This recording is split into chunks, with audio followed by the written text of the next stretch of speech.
Welcome to Raging Bullets, a DC Comics fan podcast, episode 353, The Dark Knight Strikes Again.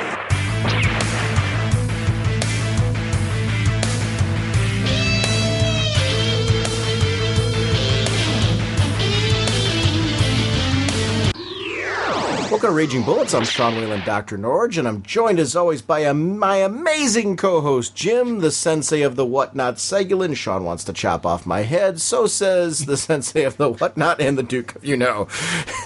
Hey, wait, hold on. You'll come back, right? Because of your gene therapy?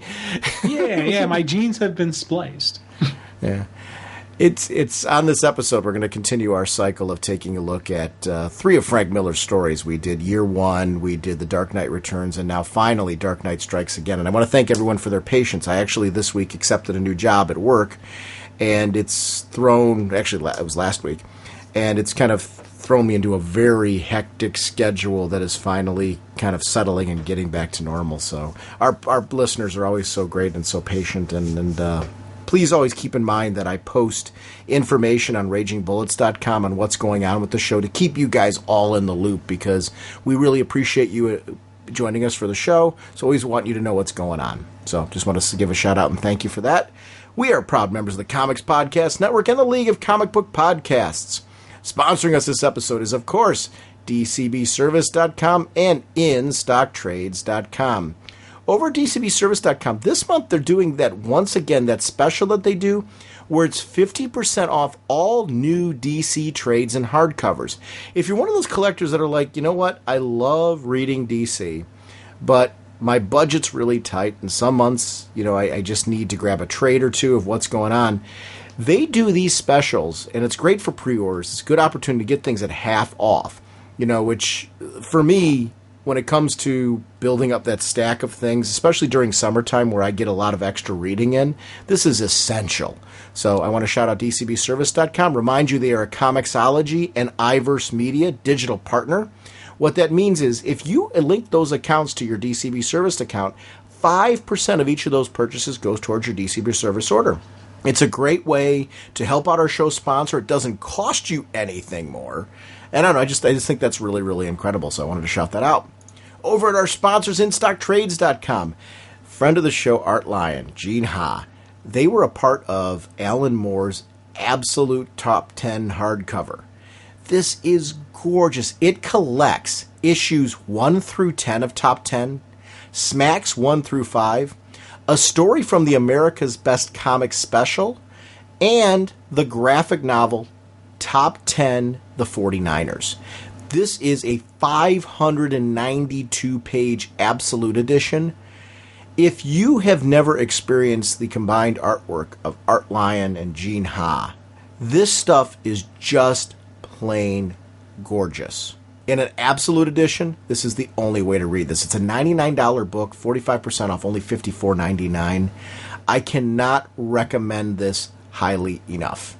It's gorgeous material. It's amazing. I don't know what your exposure with Top 10, I think, was just when we did the Worldstorm stuff, right, Jim? I don't think you read the original series? Yeah, I never read the original series. This is the original series, so it's all stuff that you haven't read. The artwork is stunning. I mean, it's... Woo. If you've read any of the stuff in recent years, they just did Phantom Stranger. They were a part of the whole Krypton reboot. They helped design all that. It looks gorgeous.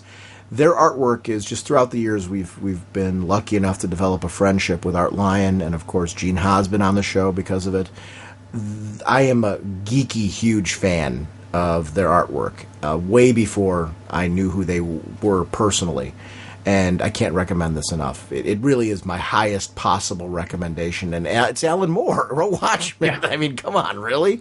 It's just great stuff. So. And the great part is orders of $50 or more give you free shipping. You can get that book with free shipping. So that's InStockTrades.com. Be sure to check it out. And I want to thank those sites for sponsoring our show. Oh, James, just what kind of a podcast are we? Well, Sean, Raging Bullets is a spoiler podcast. We go in-depth into the plotline, story twists, and whatnot of the comics we're going to be discussing on today's show. So if you haven't read the books, you may want to come back later so you can better enjoy the show. Dusking? You know, in some ways, that kind of fits the oddball nature of this discussion. Let's talk The Dark Knight Strikes Again. Spinning with great speed, the Flash creates a protective vacuum around himself. Jim, the story we're going to be reviewing now is Dark Knight 2, The Dark Knight Strikes Again. Written and drawn by Frank Miller, colors by Lynn Varley, lettered by Todd Klein, Batman, of course, created by Bob Kane, cover art by Frank Miller, color cover by Lynn Varley, and publication design by Louis Prondy. I kind of want to start with overall impressions, and if I could, Jim, if I don't mind if I start on this one, because I've had a longer history with this than you have.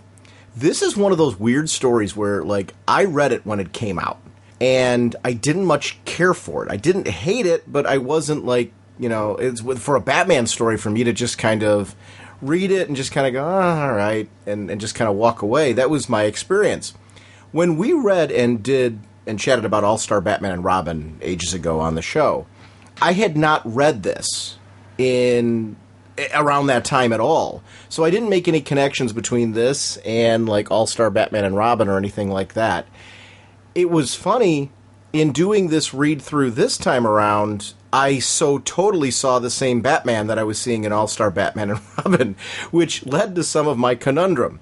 It was in a good way for this story, in the sense that I think I enjoyed it more this time around, because I was seeing, okay, I really don't like that take on Batman, but I can appreciate the story for what he's trying to do here. So I had this weird journey with this, walking in expecting to hate it because I didn't really care for it the first time around, but finding myself going, okay, I'm connecting with it, this All-Star Batman and Robin. Like, we had that on the show ages ago, so I've kind of put that to bed, you know, that's the Batman that I'm getting here. I found things that I enjoyed about the story this time around. So it's a very mixed bag for me. It was an interesting experience. I'm glad that we did this. I'm glad that I read it. And there's elements of the story that I really enjoyed. There's other elements where I'm like, ugh. So it's going to be an interesting conversation for me, because both the previous stories we've done in this exploration, I adored. This one is a very mixed bag for me.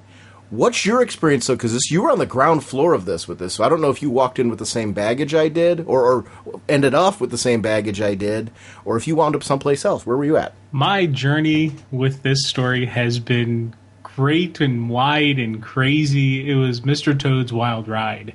When I've never read this before, actually reading it for this show. So I read this thing for it, and I had no intention of pretty much reading this story.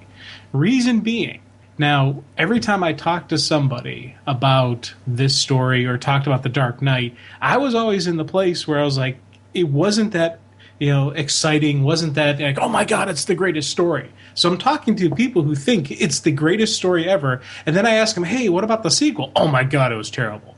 I think the kindest words that were ever said to me about this story was, oh, it's not as bad as everyone says.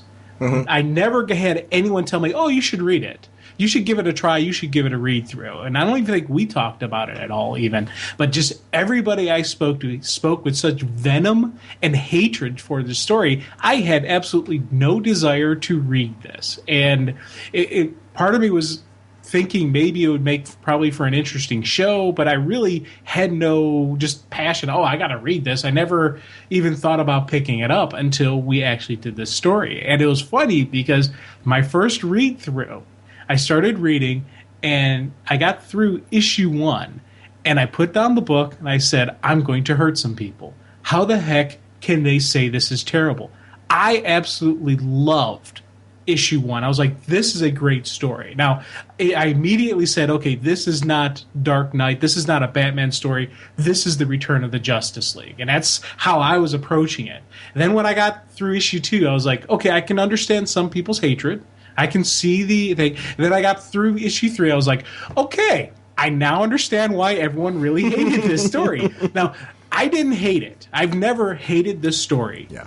But completely understand people's venom. I understand people's just hatred towards it and the negative side to it. But it was funny because after issue 1, I was excited to read issue 2 because I really enjoyed issue 1. I was like, man, this is a cool story. This is kind of neat. And just there's some stuff that I personally would not have touched. I wouldn't have done. And it's funny when you mentioned Batman, about All-Star Batman, that same style, it never clicked to me until just now that that's the style we're getting. That's the Batman we get. And just like you, I wasn't a big fan of that style Batman, and that's throughout this thing has been my issue with this Batman. And a couple other plot stories that I had issues with, but it's funny, as I've read this thing now 4 times, I've kind of come to terms and adjusted my certain feelings on some stuff. And there's a couple story elements that I didn't like my first read through that I'm now like, that's actually a pretty cool story. I like that part of it. It got me thinking off page, and there's some stuff that I didn't like and I still don't like. And when we get to that, we'll talk about it. But this has been a weird ride for me. So I am in the camp of, it's not that bad of a story, but you got to read it multiple times, take your time with it, kind of savor it, and don't go in there thinking, oh, this is terrible. No, there are some good solid story elements to it, and there's some enjoyable stuff in it. There's some stuff that take it however you want it. But this is, again, it's funny because throughout the process of preparing for this show, my opinion has changed on this. Do you think you would have liked it better if it was original characters? If it wasn't Batman, Superman, probably, honestly. If they were just other people and they weren't these iconic people that I knew, because that was some of my issues were like, especially with Batman. I'm like, I couldn't see Bruce acting some ways. Now I could kind of see the Dark Knight Batman, this universe's Batman acting this way, and especially when I think about, comparing him to the All-Star Batman, I can see that character reacting certain ways. So I'm not going to say it's poor writing, because it's not. It's just, this is not the kind of Batman I like. And there's a couple times where Clark, I was like, I'm not too happy with how Clark is handling this, but I kind of understand and I kind of get the groove and kind of get the flow for it. Because the story kicks off with this whole, the idea of government control and media control, and just how dangerous it can be if we don't, pay careful attention onto what's happening around us. That if we just become ambivalent and ignore things. And there's elements of that are really contemporary to today. We are very driven by a media that shapes and forges a lot of opinions. There's not a lot of straight news anymore. It's become, every station's got its own little spin, its own little theme. So there's a lot of elements of this that really fit today. And I was into that stuff. When you're talking about issue 1, the kickoff here, I think is really fantastic. Especially when you've got the sexy ads kind of playing in between, which are clearly targeting, getting your brain thinking a certain way. There's a lot of that stuff where I'm like, this is very much what we're dealing with today. There's points here that really work now. So I was digging all that. And I liked Batman's ideas, where he was sitting there, I've waited, I've watched, I've trained, my patience is at its end. It's like he's been setting up this kind of counter attack to all of this. There's things that were going on in this world that we didn't know, and they've been coming to fruition, and he's been waiting behind the scenes with the right kind of plan to be able to take charge again. I would be interested to know when Miller came up with this in relation to Dark Knight Returns. Because I wonder if I'm guessing Dark Knight Returns in and of itself was always meant to be like a contained story.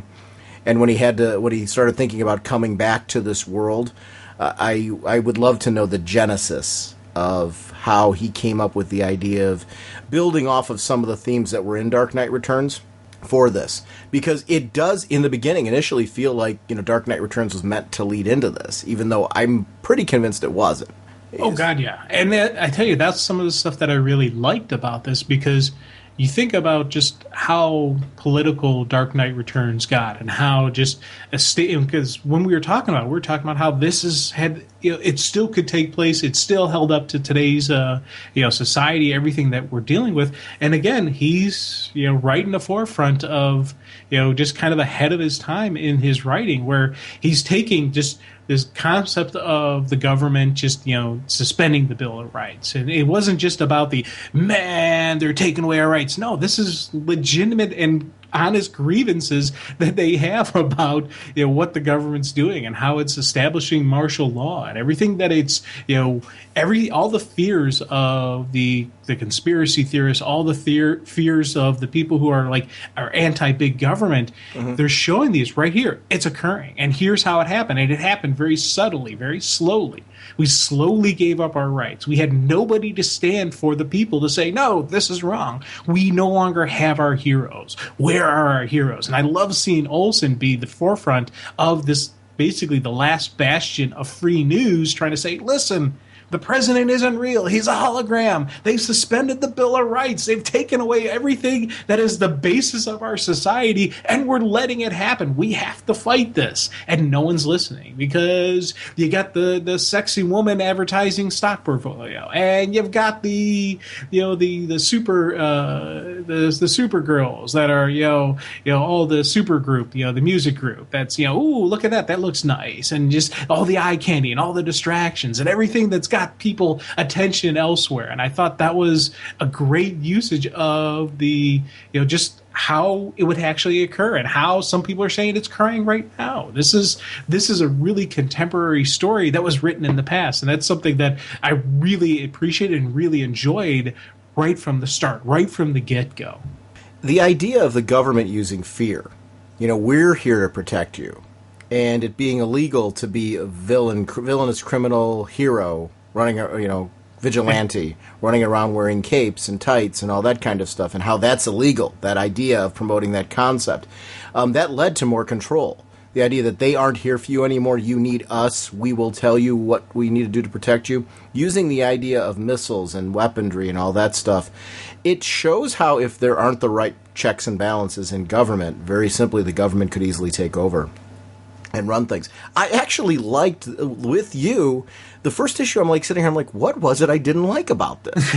Because I was reading the first issue and had a very, very similar experience to what you had, where the first issue, I think, is very well crafted. It's when you were talking about and we'll get there, the second and third issue experience, I'm oh, now I remember. And it was a very gradual process. But I agree with you on Jimmy Olsen, the old school newsboy kind of coming in and saying, hey, I'm from the old guard. I know what news should be. And I know that we are not watching things that are happening right in front of us. We're ignoring that with all the glitz and glam and things that are being thrown in our face. That was really cool. I dug that. I was really into that part. So, Ray Palmer. Oh, I'm sorry. Go ahead. And we see that in present day society with the newsreaders. There are some legitimate news people currently on television, but we have a lot of people who are just newsreaders. They look good. They got great, dictation and elocution, and just they have that, oh wow, that's pleasant to look at. And you tell they just read the news teleprompter. They've done no research on it themselves. They're just there and they're just doing it. And you go back to the early days, the days of Walter Cronkite, and just the true news people who would actually get in the trenches and get their hands dirty and put their lives on the line for the pursuit of the truth, not the pursuit of ratings. And it's something that just throughout this, every time they talk about with the news, every time they bring that up, it always just rings so true to me, because that's something that annoys me with our present day society, that our news anchors, our news programs are more about ratings than about the truth. They don't do research. They just take, quick prompt. Oh, okay, yeah, bam, jump with it, run with it. They don't actually, I have no confidence in the stories they're telling me unless I've done my own research, unless I've done my own verification. And even then, I'm verifying on the web, on which can't be trusted. So it's kind of an interesting thing to see them talk about this back when this was written, how, that these were issues, these were, where we are going, and it's actually where we're going right now. I agree with you. It's one of the things that I got to admit I'm part of the problem, because I get into reality television. I get into all that stuff. I'm not going to pretend I'm above all that. But I'm also well aware, and I guess when this hits me more often than not is when it comes time to vote. And I want to make an informed decision, but I want to do it where I can get straight facts about candidates and issues without any of the external noise, if that makes sense. Mm-hmm. And I feel like I have a lot of trouble finding where to go for that. I know we're lucky that our newspapers still publish, those supplements that will do that, just give straight facts. But it's very hard if you're looking for more than just that supplement to get more details, more expansive details. Because as I'm getting older, I find that I want to be more of an informed voter. I find that because of life and its own issues, and that's part of my own fault, I tend to like a lot of entertainment television. I like to read a lot of entertainment. It's often hard for me to find the time to sit down and get the straight facts. So when it comes close to voting time, I like to spend a good couple weeks really trying to find facts, and I don't know if you find the same experience. It's very hard to find unbiased, straight up facts about candidates when you want to sit there and balance and weigh things out, especially with the way today's party system works and so much money being funneled into putting spin. Oh God, yeah, it's actually sickening where you think about what this country was founded on and where the ideals that have just been. It's been just a lot of the basic ideals have just been thrown out, and it angers me and annoys me every time there's an election. And there's times when you get the telemarketers and the people, the pollers, and if I get an automated system, I just hang up. But if I get a person and they've caught me on a bad day, I feel kind of bad for them because I just unload on them because I'm just so sick and frustrated with just what they say is what they call the political process, that it's just it's come on, people, we're better than this, we should be better than this, and we're not. And when I try not to be too political because I'm it's hey, it's my opinions, you have your opinions, we all have our opinions, good, but sometimes you can catch me on a day and things just get nasty. I really liked Ray Palmer in this. That was a pretty consistent all the way through the entire story. There were certain characters that I really liked, and this is where it's going to become very similar to a lot of discussions we had for anybody who's been around for a long time. When we did discuss All-Star Batman and Robin on the show, the times that we did, I had that experience where there were certain characters in this universe that I really dug, and I'm okay, I'm into their story and their reaction to it. And Ray Palmer in this particular story, it was funny when I saw this sequence and started reading it again. It had been so long since I read this. I didn't remember it was Ray Palmer. And as I was going through, seeing this guy, why is he abandoned? What is going on here? And seeing him escape and finding out who he actually was really great. Because I remembered that Carrie became Catgirl. That makes perfect sense because of the fact that they went underground. If she dresses as Robin still, it's going to let the world at large know that Batman is still active. Or at least have them asking the questions, but not just the general public, the people behind the scenes. So this is a brilliant strategy, having her come out in the new costume, so that way people don't know that he's still around. Him being trapped in the Petri dish and setting up the mystery, who's doing this and why. This is all stuff that I was digging right from the get-go. I didn't remember a lot of this part of the story. And I really enjoyed, the whole escape sequence, seeing that with the time has passed, we got 3 years, I think was what Batman was saying, has passed now, and you see that Carrie has evolved. She's been trained now. She's more of a veteran. I liked the whole Wheels and Chucks thing that was going on there. It was great to see that she had her own tech that she was now very comfortable with, but she was comfortable with it through simulation training. Because they were underground, a lot of this stuff are things that she has not done in public practice. It's been in simulation. But we see just how good that simulation training was. I really loved how this whole the escape sequence played out, the intensity of it. I thought this was great. So it was an interesting experience because I walked in thinking to myself, oh, I just have really awful memories of this. But they were very vague memories. And I was reading this and I'm like, I don't get this. What was it I didn't like? And I kept going through and I was digging this whole sequence of events. I don't know if you had the same experience with this part that I did, but I thought the escape was really great. Oh my God, I am completely echoing what you're saying. When they first show who he was, I was like, what? Okay, what's this? And then once I realized that it was Ray, and I'll be honest, I didn't realize it until she said, welcome back, Professor Palmer. Mm-hmm. Even throughout all this stuff, when he started growing and when she dropped him the belt and he started growing and just all that, it didn't dawn on me that it was Ray until she said, welcome back. And I'm like, oh my God, that's the Ray. That is so cool. And then just as this was going out, the escape of who she was, because you see the cat costume, you don't really know until the very next page. Oh, okay, that's what it is. Nice. That's cool. And seeing her in a cat costume, I was like, at first, initially, I was like, what? Why is she a cat? But then, it takes you about half a second, then you realize, oh, okay, I get it. It's the whole, she's not Robin because Robin's dead. There is no Batman. Yeah, okay. This is her own style. And it was just how he was played out. One of the things I wish we had more moments of him. Mm-hmm. He was a character that there's a couple stuff that happens later on that, to be honest, they could have erased and got rid of and replaced them with pages of him getting adjusted to society, getting him adjusted, maybe hook him up with some of his old people that he knew or find out that people are dead or just have him, and her react some more. There's, maybe a connection between scientists, a connection somehow that way. I don't know. It's something I wish we could have gotten more of him because I really enjoyed how he was written from beginning to end. Throughout all this stuff, he felt real. He felt true. This was one of those characters that I was like, this is a neat character. I want to know what happens to him now. There were parts of this as it starts going through where I would have gladly had All-Star Catgirl and Palmer and their friend the Flash.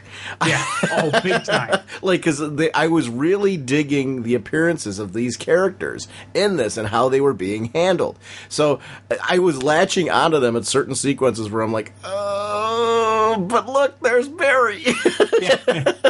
And that's going to be kind of my experience through all this. In the first issue, one other thing I thought that they did really well, and it's, as the escape goes on, we see, Superman in the background. We also have Batman earlier on in the background, where the internal dialogue coming for them initially, I quite liked. I liked this building off of Dark Knight. It's kind of setting up a tone for... There's more to the deal that was going on with Batman and Superman than we ever knew. That's really important for that to be established in this because I really feel like, and I don't know, I won't pretend that I know how true this is, because what I tried to do when I read this story was to not go to the internet and see what reaction was to this story and backstory was to this. I wanted to give myself a clean, fresh, I tried to go in open-minded and just say, you know what, I'm going to read this story and try to put aside my previous emotions with it and just kind of give it a fair, honest, open chance. So there's this crafting with Batman and Superman now of what I'm assuming is a larger backstory to their relationship and to what they were combating in Dark Knight Returns as a way of linking it to this story. Is that how you were reading that? Yeah. Oh, definitely. Yeah. And it's, one of the things that I really enjoyed, because you talk about the inner dialogue. And I love seeing, Bruce's initially where he said, I've waited too long. I can't stand anymore. Then Clark, the first time he sees, Carrie, he's like, Bruce, you maniac. You damn fool, what are you doing? And it's immediately with his reaction going, you're ruining everything. You're supposed to lie low. You're supposed to stay quiet. But you let her wear the tights. You let her wear the tights. And I love just the fact that he's, knows this is about to open up a whole, can of worms. And it's about to get nasty now because Bruce is bringing back the heroes. He knows exactly what his friend's going to do. He knows he's not just going to lay back and stop now. Once they made it into the public, once they stepped out, this is it. The genie has been, pulled from the bottle and never go back in. And it was funny because the initial reaction I had with Clark, I was like, okay, I get why he wants to keep low. And then you see the levels of his reasoning behind it. It wasn't just about, okay, we got to stay in the shadows. You start seeing what his other motivation. You start seeing why Clark is reacting the way he is, and I think that is something that was really cool in the play out and everything that came out. And again, it was great build up from what was in the first story, because it felt very real, felt very true to me. Just going right through the flow through. Yeah, and a lot of this started to feel very much to me like a redemption for Superman. Yeah. Because when we talked about Dark Knight Returns, I really didn't care for Superman in that, except at the end with the, like with the wink and all that, where you start seeing the Clark that looks out for his buddy. Especially with the fact that Clark took off Green Arrow's arm. I'm like, this is just not Superman to me. Like, what's going on here?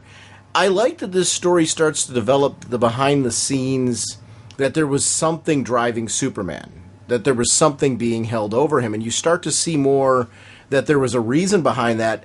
I did find in this story that I started to like him more. It's still not my preferred Superman, but I started to like him more in this story as it was going on, and I don't know that I really had issues with him much in the story. I don't know if you felt the same way. I started to be sympathetic to Superman. And that was the thing with me with the processing. Like this initial page, I'm like, oh, okay, yeah, I got it. And then I started seeing, Clark be, in the second and third issue, him being more of a dog, more of the lapdog, the servant to, the powers that be. And I was like, initially I was like, I don't know. And then you see what they're holding over him. You're seeing everything, why they're keeping him checked. And I just, it was, again, a read through where I was like, you know what? I understand what Clark went through. And there was a couple stuff that, it took multiple read-throughs for me to see all the different pieces of the puzzle to actually play it out, and the run-through in my head as to why Clark would allow his friend Ray Palmer to be living in a petri dish. Why, when we see what happens to Barry, why Clark allowed that to happen. There's, certain levels of, of what's they're using to hold against Clark, that it started to make more sense. And it, initially, let's just say it. Initially, they're holding the city of Kandor hostage. And when they first announced it, and they first said that, they have Kandor and they're going to destroy Kandor, I was like, yeah, okay, I can see why Clark did it. But it went even beyond that, because you start thinking about, if you're willing to completely erase the society, and completely destroy the society, what else are you willing to do? And Clark had the big picture where, okay, not only is Kandor going to die, but all of Diana's people, all of anybody he's ever known, the people in Metropolis, all the good people, all the decent people in the world are going to die in a heartbeat. Because that's the level of evil he's dealing with. Yeah. And he was in a spot where he was trapped, where he's still able to do some good. He's still able to try to work and get people free and maybe do something, but he knew it was well beyond what anything he could do. And I got to understand, and I got to feel for him, and I really did become sympathetic. And I was like, you know what?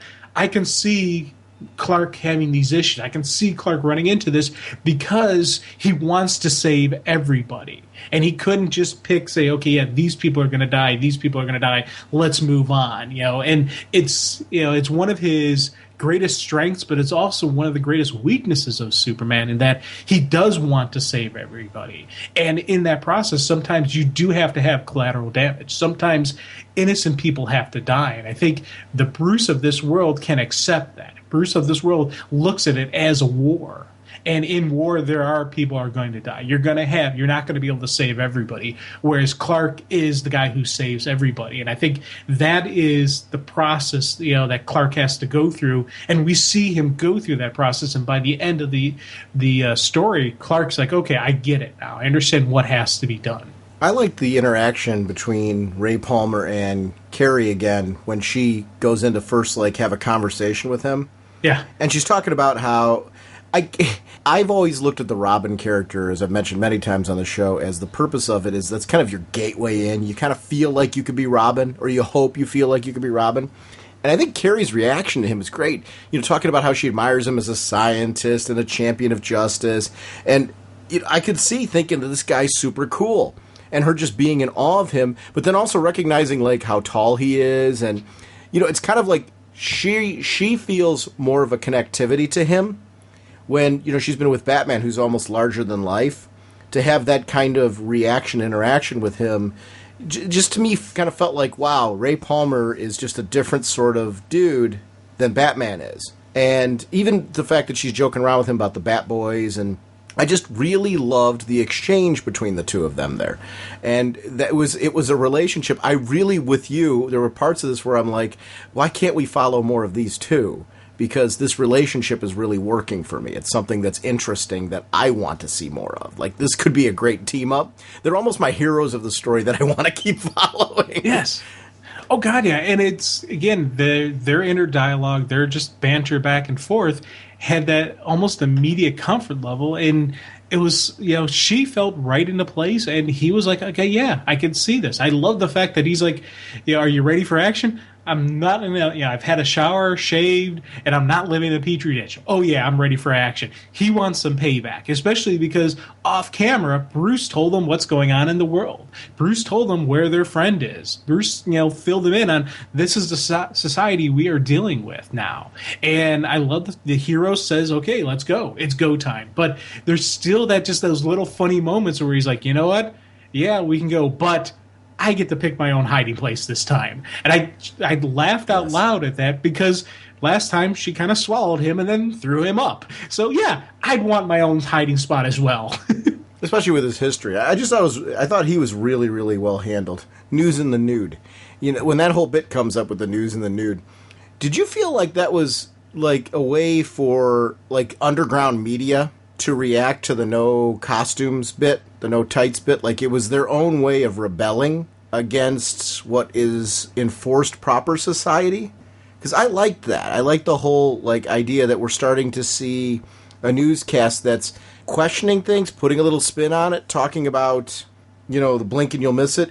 And did you feel like some of this was somehow in some way tied to or influenced by the Jimmy Olsen movement? See, I don't know completely about the influence because I never really got that. I took it as it was the underground. So when you have an underground media, what are you going to do? You're going to do a little something edgy. You're going to do a little something. Hey, look at this. We got nude news. Just that kind of thing. To how else are you going to draw in young men? Well, you have a female who's naked telling you the news. They will watch, her read from the phone book if she's naked. And I kind of took it as that was the way, but this wasn't just some, bleach head, blonde who's an idiot. No, she's actually telling the real news. This is just how the society is, where you start looking at what we accept nowadays on our television compared to what was accepted, in the 80s, what was accepted in the 70s, what was accepted in the 50s. The stuff we get away with right now on regular, normal television would shock and just awe the people, 20 years ago. So this is kind of like a regular evolution of that shock. But it's not the straight news, though. I disagree with you there. She's putting a spin on it. Yeah. I mean, she's definitely promoting an ideology that, like, the president is not telling us the truth. And definitely. Because everything she's doing is she's critiquing the president's speeches. Yeah. And that's the part where I was wondering if it was influenced by, and I'm not saying I'm right on that, but you would think in a world where you've got like Jimmy Olsen, your classic reporter, speaking up about this and trying to wake people up, that would be something people are very afraid to do. So it would be people who are underground doing that. There were parts that when I was reading it through this time around, I wonder if Jimmy Olsen's actually running this, as a way from underground to kind of subvert things. And I don't think that was the case, but I will admit my mind went there because this definitely is skewed towards getting people's attention, which I agree with you totally on, but in this case for the purpose of really discrediting the president, who appears to be computer generated, and people seem to be okay with that.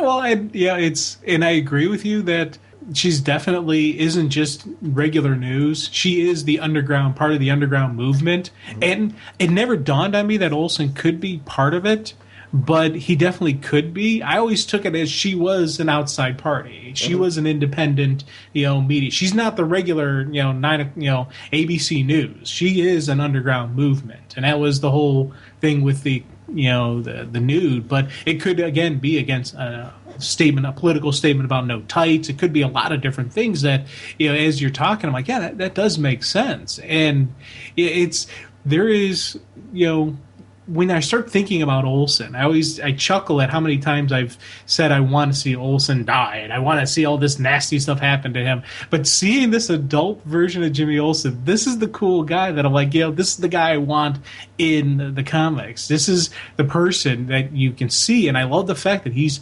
attacking and that he is going at it. He's trying to report the news, but then the powers that be really aren't afraid of him, because nobody believes him. Nobody's listening. There's not glitz and glamour. They have the distractions. They have the bells and whistles that are going to draw people's attention away. And it's, again, we're seeing it in present-day society with, all the pomp and circumstance, with all the little flashing lights that, are out there to distract people from the truth. And I love seeing that in this comic, in this discussion. What did you think about Lex Luthor in this? You know what? He's a character that, again, I took a couple different opinions on. When I first saw him, I was like, okay, yeah, you're going with the bald and the big and just he didn't age well. We found a guy who didn't age well. But then on some hands, I was like, you know what? This is Lex Luthor with his billions and his resources. He would have the finest plastic surgery, so he should have, of all the people, he should look really good. But I kept going back and forth on the physical presence of him. Now, the characterization of him, I really enjoyed. I loved the character that we got and why he, how he's doing what he's doing and just the game he's playing. He is the puppet master. And this is a character that it took me a while to realize something. He's always been in control. Because when I first read this, I thought within 3 years period is when he took control. I'm like, no, he's always been in control, but he's remained hidden until Batman was dead. Once he knew Batman was dead, he knew, okay, now I can step up my game. Now I can let Superman know, guess what? I've been in charge the entire time. Oh, yeah, let me do this to you. Let me do this to you. Let me just show you how powerful I am. Because without Batman there for the strategery, without his strategizing, he knew he would be able to keep one up on Clark as long as he had enough leverage, as long as he had enough control and enough he could play Clark well enough. And I thought that, for me, was something that was a kind of a neat concept and a neat way to go about it. Once I realized that, I really enjoyed who Lex was. I enjoyed, the moments of him. Yeah, it's an interesting character. Like, it's funny how there were certain characters on this that I wondered about some of the choices made. Like, the Question I thought was brilliantly handled here. Like, when he comes in, yeah, that's kind of how I've always seen the Question. He looks for conspiracies. But he stays out of things, too. He's not your traditional hero. He asks the questions but doesn't have the answers. And in this type of society, in this type of world, we see a drastic need for somebody to start asking questions because people aren't. They've become okay with that. Batman's the one that looks for the answers. So that's where the difference is between the two. And I really loved that aspect of this where we had characters like the Question in there. I thought Vic Sage's handling was really, really great. As Batman was talking in this one, this is it, Clark. No more skirmishes, no more compromises, no more deals, no more secrecy, no more silence. No more pretending that we don't exist, not one more lie. And he's starting this war, and every bit of that dialogue I'm eating up. I'm like, this is working for me. So I'm like, what was it? This is again where what was it that I did not like? I really, and the Bat Boys came flying in. Yeah. As the first opening salvo. And I'm like, I'm into every bit of this. This is really, really great. We see Luthor having entirely too much power. The Bat Boys are kind of coming in and taking over. Where is the problem? Everything's going really, really well. I'm digging that whole fight sequence with the Bat Boys, because it's building off of something that I thought was interesting. Batman realizing that, these are people that are easily molded, and that he has to utilize that, even though he knows that, if he were to step out tomorrow, these guys with the addictive personalities they have would probably go and follow somebody else, and they could be on the wrong side of the tracks. But I really liked the whole Bat Boys thing and how they played out in this. I thought it was really great. And again, we get to see more of Carey battling. Carey was a highlight for me. And actually, this is where it links to All-Star Batman and Robin for me, too. Because when we were reading that, I really liked Robin in that overall. I thought he was a character that I was really getting into. Carey in this, I'm really digging. I think she's a great character. So, I'm again I'm having very little problems. We got Ray Palmer doing this kind of hopping into the data stream thing, seeing why he's Ray and super cool. It's funny how the Atom, we've shared this on the show before. When All New Adam came out, I shared that he was never a character that I was like really into. But ever since we read that cool series All New Adam where Ryan Choi was introduced and we got kind of into the whole character concept, I've become a Ray Palmer fan. I sought out the Showcase books and I was digging reading those and love these stories and Sword of the Atom and stuff like that. There's a lot of just great Atom stories, and he's a character who I've gotten very much into, and he worked great in this sequence. And I could have kept reading this, like with Batman behind the scenes, for all 3 issues. Oh, God, yeah. And you talk about really cool action sequences with the Bat Boys and just how they're playing out. And again, throughout all of this, Carrie's inner dialogue is absolutely wonderful because you still see the confidence she has, but there is still that doubt. There is still that questioning because she is, just a 16-year-old kid who's got, a lot of training, but she still doesn't have the practical field time. So there's going to be fear. There's going to be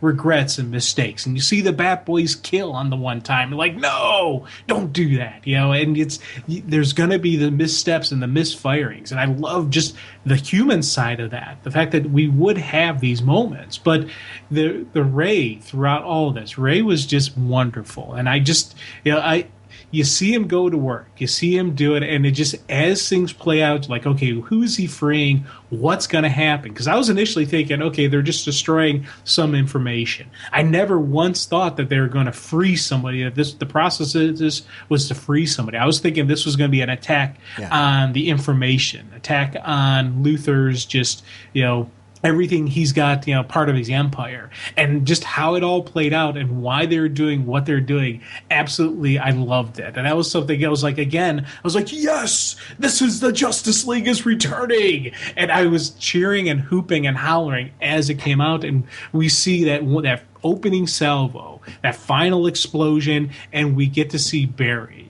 And she tosses him the ring, and I'm like, oh, my God, that's Barry. That is so cool. Oh, yeah. And I was just hooping and hollering. But the one scene that I loved is the fact that we immediately see why Barry was willing to put up with this. They had Iris. They were going to kill Iris, but don't worry, Bruce has thought of everything. Bruce has already freed her. No, sir, Iris is safe. We have her. She misses you. She asked me to give you this. I love just how within a couple panels, on that one page, they completely explain why Barry is willing to keep running and power up, the city, and what Bruce had to do to make sure he was safe and, make sure she was safe. That was a really cool moment for me. But further established for us as the readers that there was something more going on that we didn't know about. Yeah. And again, this leads to a little bit more redemption for Superman. And I liked that part of this. I mean, this was going really well. Like, I was digging all this. Just a great opening. I even forgave Barry's costume because I liked the person in it. Yeah. Like, I thought the handling of Barry here was great. Like, I really immediately liked him.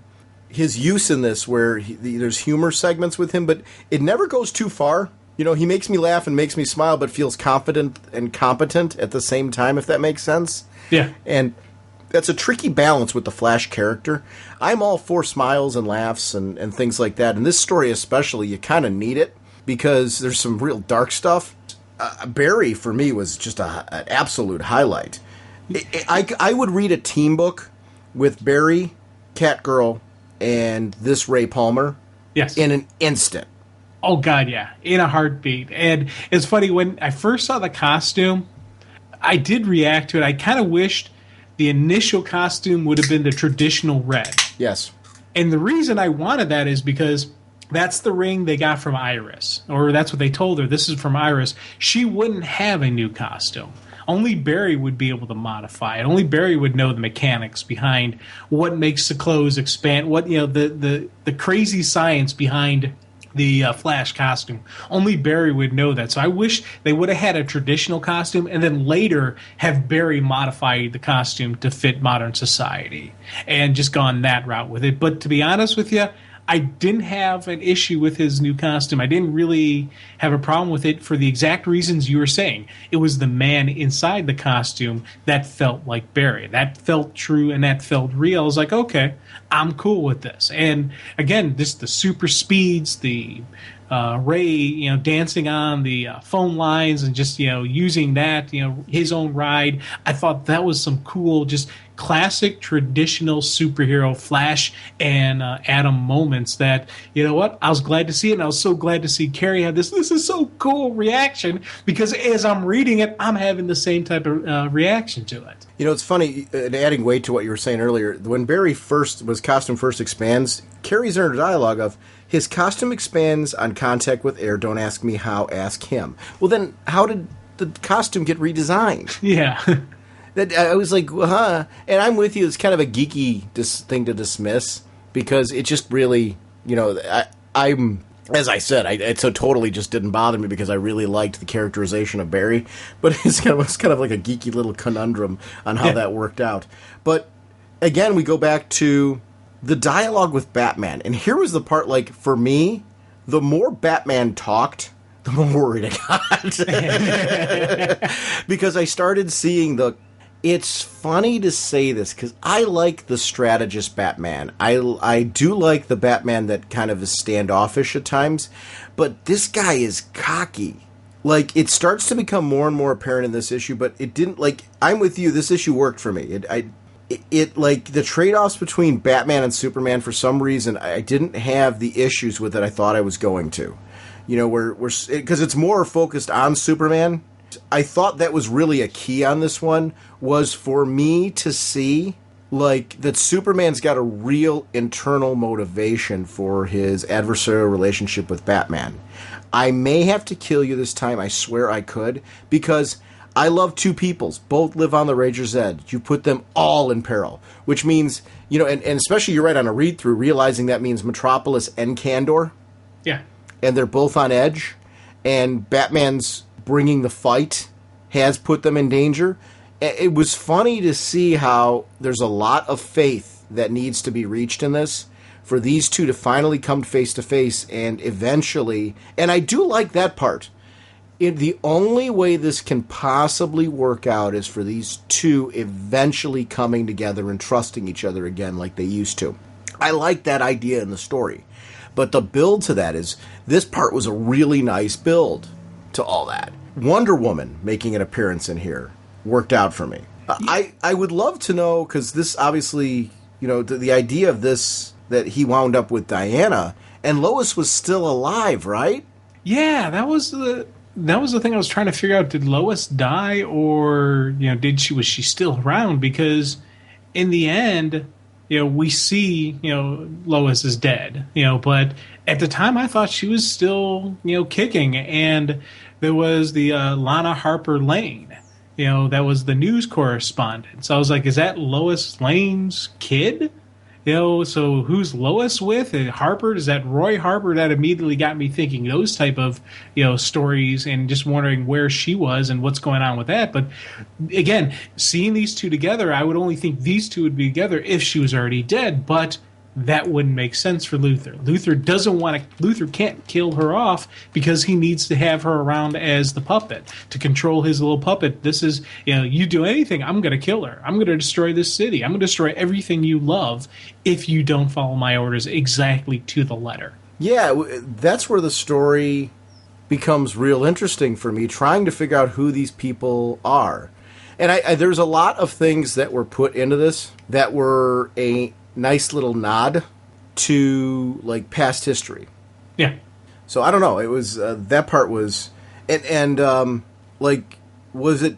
We saw the Guardian, who's Jim Harper. Yeah. So I started wondering if he was somehow associated with it instead of Roy. You know what? That would make more sense, to be honest with you, than Roy, because I didn't know. It completely slipped my mind that the Guardian's name is Harper. So, to be honest with you, I would guess, if I had to throw out a guess, that's who I would say is, the dad, and possibly with Lois, and that would make sense that they would be together, and that type of, relationship I could see. I like the Bat Boys, because they don't have the background that Batman does. they don't have the motivation to control themselves the way that Batman does. And Catgirl having to keep them in line and handling it like a military operation, but realizing that, like, this would become, for a 16-year-old girl, something very overwhelming. I loved that. Like, that felt very real. Like, when she broke down over the stresses of just the scope of what they're trying to do here, especially after years of, like, being underground, it just really stood out for me as something that I really enjoyed. Well, and seeing Bruce was comforting to her about it. You know, that, again, those were some cool moments of just how she reacted, how she stepped up, and he's like, hey, I had no choice. No, you did. You had 7 other options. You've been trained to use them. You chose not to. Bam, bam, and she drops him hard.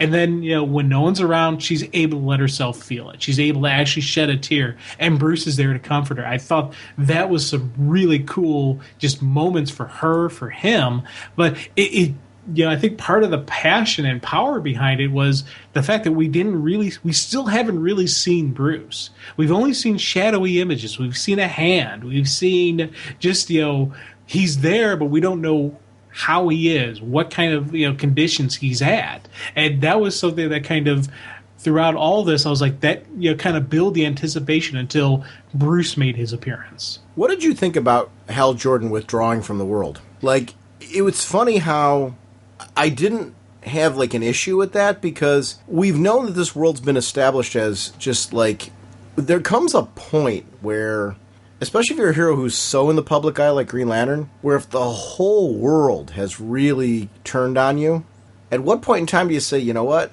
I got to pack it up here? You know, actually, you think about it with, you know, the Guardians of Oa and all that stuff. If the planet flat out says, we refuse you to be on our world, we do not recognize you or your authority, the Guardians would. I could see them saying, okay, fine. Earth is no longer part of Section 2814. It's your 15. Yeah. You know, it's, you know, this is off-world. And if, you know, Clark went up to Hal and said, hey, if you stay here, you and I are going to throw down. You got to choose, leave now. I could see Hal saying, okay, fine, I'll leave. And so I didn't have a big issue with Hal leaving the world, especially because he's part of this global, you know, police-keeping force where he's got more than just this one planet is his responsibility. He is an intergalactic police force. So I never had an issue with him leaving just because of the way the society was going. But I love the fact that he did still... They were able to reach him, and when he was needed, he did show up and he did do his thing because he is a Green Lantern. That's what they do. Yeah, so I didn't really have an issue with the character either. It was kind of an interesting story. I like the satellite finally comes into play, and it's a dying satellite because we know the Justice League hasn't met. I liked Captain Marvel being brought in, and there being that mystery to him. And can we just go there? Oh yeah, the fact that Billy is dead and has long since been dead. And this idea that the two of them switch spots. Yeah. And there was something I found that was interesting about that when we see Captain Marvel there. He almost looks like Uncle Dudley. Yeah. You know, at this stage, you know, with the way that his hair's gone and everything. But this was a character that initially threw me, where seeing the older Captain Marvel and just everything, I was like, you know, I would have imagined him being younger. You know, he would be older, but he would be young. He wouldn't be as, you know, old as he is here. But then when they explain that Captain Marvel and Billy are two different things, because I was always thinking how, you know, it would be an older version of Billy, you know, in the Captain Marvel, and that, you know, so he would appear younger because he started off such at a young age, you know, in the hero universe. But the explanation they gave and just how everything played out with him, I was like, I really enjoyed that. It was, again, I like seeing the satellite. I like seeing the fact that, you know, when we start getting the initial points of what's controlling them, what they have against them. Like, they have Billy, all of Billy's family, they're holding them somewhere. They're going to torture Mary. They're going to torture Freddy. They're going to kill everybody he knows and loves if he doesn't play ball. And... you know, they basically completely had these heroes in a pickle where they had all the correct pieces to control them and to manipulate them. It was something that was really cool that was played out. Yeah, I quite enjoyed that. I like that Diana recognizes when Clark's pulling internal. Yeah. You know, really needing him to kind of step up. Yeah. And to stop being so worn down and beaten, downtrodden, for lack of a better word. But then Luthor shows up, and we see that Luthor's teamed up with Brainiac, and this is the realization of what's really going on here. Kandor's being held. Diana's people's being held. There's something being held over Captain Marvel. There's just, Kara being there, Supergirl. And just whole families being destroyed and lost for a time. And Superman realizing, we've held this peace, this tentative peace. You coming back, Bruce, out into the light has caused the death of these people. No matter what happens, see, Batman's right. Because ultimately the idea here is the longer you let them hold you with these hostages, the more this type of stuff's going to happen because, quite frankly, they're going to keep doing it to keep you in control, not aligned. So anything you do, and sometimes they're going to do it just to remind you they're in control. So nobody's ever safe with this line of reasoning. We have to do something else. There was something about that I really appreciated. Yeah, oh yeah. You think about with any time there's blackmailing going on, the only option you have is to call the blackmailers, to go right at them. We saw it with when David Letterman was getting blackmailed. He had to make public knowledge and just say everything that's out there, and went with the police. And the police, busted. And they took the person who was blackmailing them, and they got them arrested. And he had to take one on the chin. He had to, the public court of public appearance on what he did. But that's the kind of stuff you have to do. You have to be willing to make those sacrifices. You have to be willing to step out in the light and take the damage. And that's the difference between Clark and Bruce. It's the war to Bruce, and in the war there's going to be casualties, and Clark doesn't see that war. He wants to try to protect everybody, and you're not going to be able to. And it's as I said earlier, it's his greatest strength but also his greatest weakness, and that's why Luthor's able to manipulate it, and why Luthor's able to play him, why Clark falls into this trap. I like that the trap was not just Bruce this time around. Oh god. And see, to me, one of the big things, if you're going to have Batman versus Superman, the only way that's going to work is if Superman is depowered. Superman is somehow put in a position where he cannot hold his own, cannot quite stand. And having, the robots and all that be a distraction, but then Barry coming in and setting things up strategically where Ollie has a chance to once again do the arrow trick. I liked that Ollie at this point has a cybernetic arm. Oh, God, yeah. It was actually kind of a neat thing to add on, over time. You figure 3 years, he's got a chance to build it up.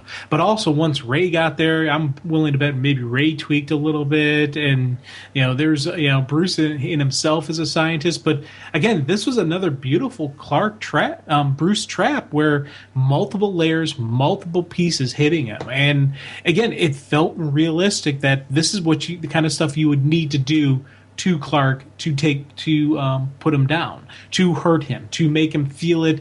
And it's just that moments, again, break Clark's will, which is already severely damaged, and you have control over it.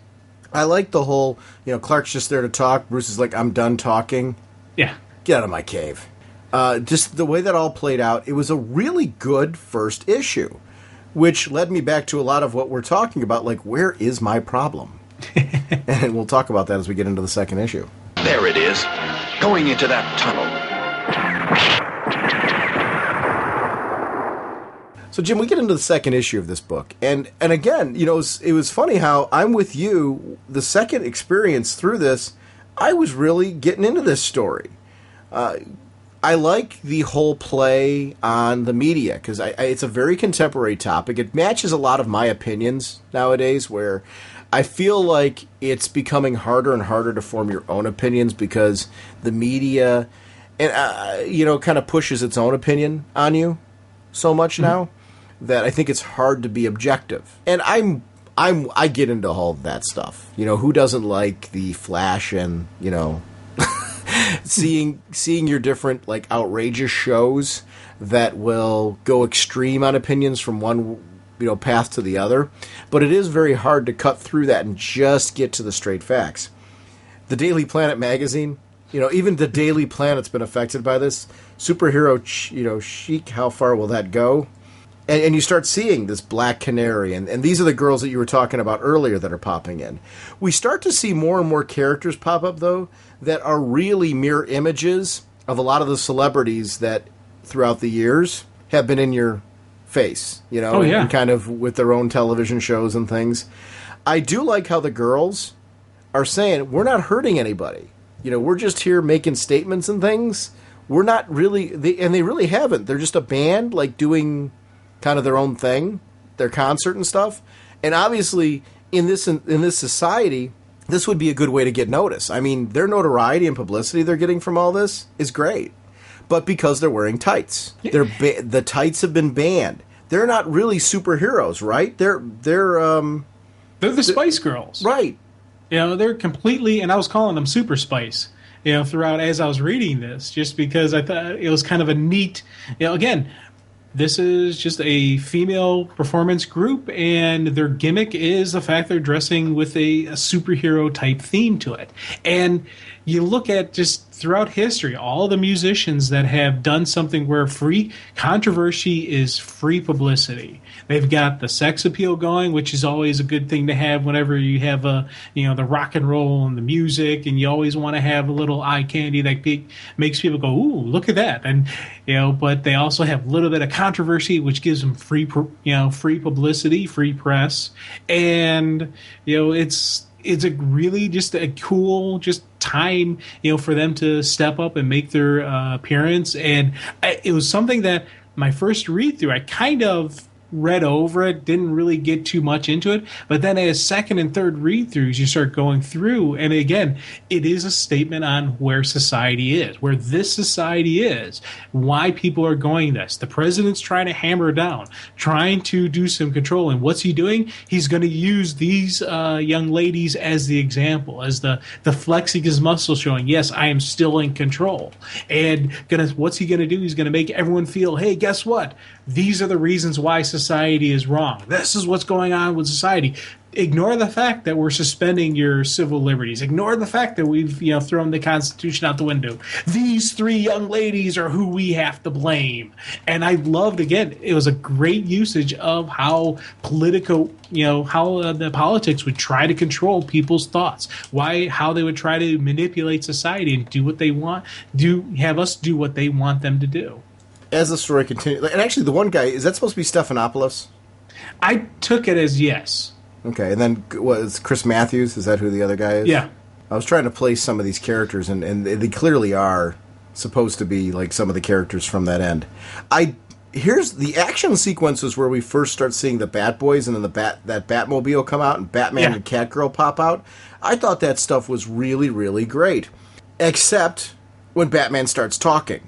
Because it goes back to what I didn't like about the All-Star Batman and Robin version. It's this perverse pleasure he gets at inflicting pain that just doesn't match Batman to me. I always thought he used fear as a tool, not for a kind of euphoric kind of pleasure that he gets from this. And I have a real issue with that. This is where I started, I'm like, oh, God, it's funny how I never connected this when I read All-Star Batman and Robin, but this is that guy. In a similar way, I don't want to say it made me okay with it, but it certainly made it a little easier to deal with. Because I was sitting there like, okay, Miller's crafting his own Millerverse version. Did you read Batman Odyssey by Neil Adams, that miniseries? Yes, I did. Okay, it's kind of a similar Batman, in some levels. Did you notice that? Yeah, similar kind of style to him. Yeah. Which I guess that was a gorgeous book. I loved visually what was going on there, but again, I guess that take on Batman, this kind of smarmy kind of Batman, is just he's not my version of him. And I totally appreciate them as artists kind of doing their own little take on the whole thing. So I can see that that's what they're doing. It's just because it's not my preference, it's really hard to digest. And when he's doing stuff like this, if you take the dialogue out of this is a very cool visual sequence. It looks fantastic. I love the fight. But man, when he talks, ooh. Exactly. And this was when I said, earlier, where once I started reading issue 2, I started understanding people's, just animosity. And I just started, I started getting it. And there's a couple stuff that happens in 3. I'm like, oh, all right, I get it now, But, it was funny because this was a sequence that I had the exact same feeling you had my first couple read-throughs. And then as I started trying it, I don't know if I was trying to find justification or if I was getting a better understanding for it. But part of me was thinking maybe what Bruce is trying to do is he is intentionally being over the top. And he's intentionally trying to provoke Luthor, trying to get Luthor to a point where Luthor's no longer being analytical, where Luthor just has that guttural reaction. Because it's the best way to take somebody out is to get them to have that raw rage. Luthor's strength is his intelligence. It's his cunning. Well, if you can get him to take that out of it and let him just have emotional reactions, insult him, beat him down, put your boot in his face and then carve a Z in his face. You could get Luthor to make a mistake. You can get Luthor to slip up. And part of me wonders, is that what Bruce was going for with this? Was he trying to intentionally be over the top? No. Was he trying to get Luthor to slip up, or is he just a jerk? I'm leaning towards he's just a little bit of a jerk and a little bit of an ego, but part of me does hold on to maybe that's his plan. Here's where. When he's in the Batmobile, striking terror, best part of the job, bub. Yeah. I mean, the pose, the sitting, all that stuff, and I threw the bub in there on purpose, and I think you know why.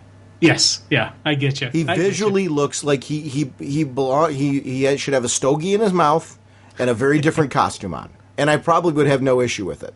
But I liked the whole the Zorro thing that he did. Oh, definitely. I thought that was cool. I love the action sequence. I really did. So it's not a hate. I can't say that. I feel like I walked in feeling I was going to hate this because that's kind of my impression of what I had with it. I just don't care for this style of Batman. And it's consistent with Miller's take on it in All-Star Batman and Robin. It's funny how, though, I didn't at all feel this way about him in Dark Knight Returns. Not once. I loved him in Dark Knight Returns. And there is... in a weird way, in Dark Knight Returns, he has that kind of perverse pleasure about being Batman again. But in that book, and here's where it works differently for me. In that one, I always felt like it was a pleasure out of reconnecting with a part of himself that he thought he'd lost. The Batman side of him, the chance to redeem Gotham. And that works more for me than this idea of a pleasure at causing pain.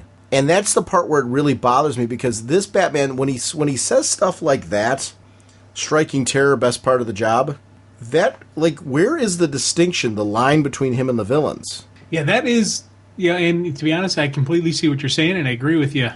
This was, you see, it doesn't feel right for him, and it doesn't feel compared to what he was before. And it's, again, there is a consistency in how he's written Batman, so I understand it, and I don't want to say I'm okay with it because this isn't a Batman a style I like. But I get where he's going and why he's doing it. But this is, I think, the issue I had with this is that I don't like I kind of called it an arrogance to Batman, to this Batman. And that was something that was the part that really just turned me off of the series. I don't mind Bruce having an ego.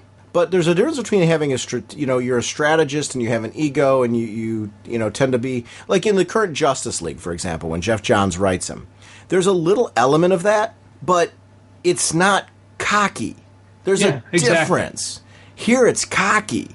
Elongated Man, I really like here. Like Ralph, seeing him and Barry kind of reconnect because they've been longtime friends. Hey, whoa, Barry, how's it hanging? And the two of them leave together. I like the band coming back together. So it's funny how, your second-tier Justice League characters, every time I see one of them, I love them in this. So we're back to things that I'm like, it's funny how, I don't remember these elements in my initial read-through of this years ago. I don't remember liking this stuff as much as I do now. Now, I think because I'm more versed on these characters, I'm more into seeing them. I'm like, oh, it's cool to see Elongated Man in this one. It's great to see Ralph, and he and Barry getting back together. And it was a great Barry moment with just, putting the arm on the shoulder and, it was like I could see friends that we have, having this kind of moment and being genuinely glad to be back together and doing this. So these were moments I'm like, I'm really connecting with this, like, seemingly background stuff. Wonder Woman, I really like in this one. I like the portrayal of her. This kind of fits more of the New Frontier take on her, to me, which, I mean, this predates that. But she's more of the true warrior princess. Yes. So her reactions to Superman, I don't mind any of the things that she's doing with the way that she wants him to step up and the way that she wants him to act. I've been waiting for you to do this. Because she's from this warrior culture. And I like that take on Wonder Woman. I don't have a problem with it. It does skew, like Wonder Woman skews a little differently depending on the writer and the continuity that you're doing with her. And I don't mind that. Like, I've liked the various takes on Wonder Woman that I've seen. And this fits, like, in kind of how I see Wonder Woman. So I've really enjoyed her throughout this. I liked her going to the Fortress of Solitude, trying to find Clark, and recognizing, you know, like between every strong man's a good woman, you know, that type of thing, you know, strong woman. You know, and seeing her in this role and seeing the two of them together and her kind of bringing him back to life, I really liked that sequence of events. There was something about that where she's kind of his wake-up call. And the whole connecting of them through this, and how there was kind of a violence to it that, like, leads to a calm and a peace, and in two people who understand each other fully, kind of connecting and just realizing they both need something from each other. Like, that sequence was beautiful. I really liked that. I thought it was really well played. Well, and it's kind of cool when you think about just everything that played out with Wonder Woman and Clark, especially because here's what we find out about their daughter. That was something I was like, wait, daughter? Oh, nice. Because, you know, you think about it, the daughter's 16, so the daughter's been around when everything started, when all the heroes started breaking down. So these two just didn't get together. Because when I initially saw, the initial, romance and the initial stuff going on between them, I was initially thinking, okay, they got together near the end of it and all that. No, it's at least 16, probably a little bit more, or 17 now. So it's been a while. They've been together, and it's that love, it's that passion, there's that fire. And as you said, behind every great man is a strong woman, and he needs his rock. He needs that thing, that person that gives him his strength. And I loved seeing, the Clark, come out of it. She's like, "Where is that man? Where is that man who conquered this Amazon's heart? Where is that Superman?" He's like, "Right here." Bang! And I really got a charge from that scene. This is some cool stuff. Now, as this is playing out, I did wonder what the heck happened to the fortress. Why is the fortress down? And they do later explain what Luthor did and how they destroyed it, etc. So it's like, okay, I'm cool with that. But there is always something about the Fortress of Solitude. You never expect to see it destroyed. You never expect to see it, broken down. And it was, again, something that after reading, after thinking about it, it really added to why Clark, would be so broken, why Clark would be so easily controlled, and why he would be under their influence and allow them to manipulate him. They completely took every piece of his life and systematically dismantled it, and or put it in the firing line saying, if you don't do what we say, we will destroy this right now without a heartbeat. And I love just seeing just the level of evil that Luthor went into to control him. Yeah, exactly. There's moments where Batman's in the cave, and we start seeing that dialogue between Carrie and the Atom and Batman. I liked those scenes. Yeah, it's one of those few sequences, especially when Carrie and the Atom are questioning him. As far as when he walks away, he knows something, and recognizing they're being left out of the loop. I've kind of liked that. This whole thing with him, though, stay grim, don't break into a run, don't laugh like a schoolboy, don't let them know how much fun you're having. That part kind of threw me as well. Yeah, again, these were moments where I was like, what? Wait a minute. Bruce wouldn't enjoy this. He would be doing his thing, and it is the war, but this Bruce, and he didn't feel like even the Bruce from Dark Knight Returns, because Bruce did enjoy being Batman again, but it was about being Batman. It wasn't about, I know something you don't know. I know something you don't know. Ha, ha, ha, ha, ha. I got that feeling from this Batman, and I didn't like that. That was something that really was getting me. But as I got these moments I didn't like, I get these cool moments from Carrie. I get these cool moments from Ray. It's like, all right, there's some neat stuff still going on with this. I was still comfortable with the story. Yeah. That's one of the things that I really felt about this. You're actually totally hitting the nail on the head. He doesn't feel like Batman to me. There's moments where it like glaringly doesn't feel like Batman. When Clark starts, and we see like Jay Leno and all that kind of stuff, when Clark is taking more of a public eye and people are like saying, they said he was dead.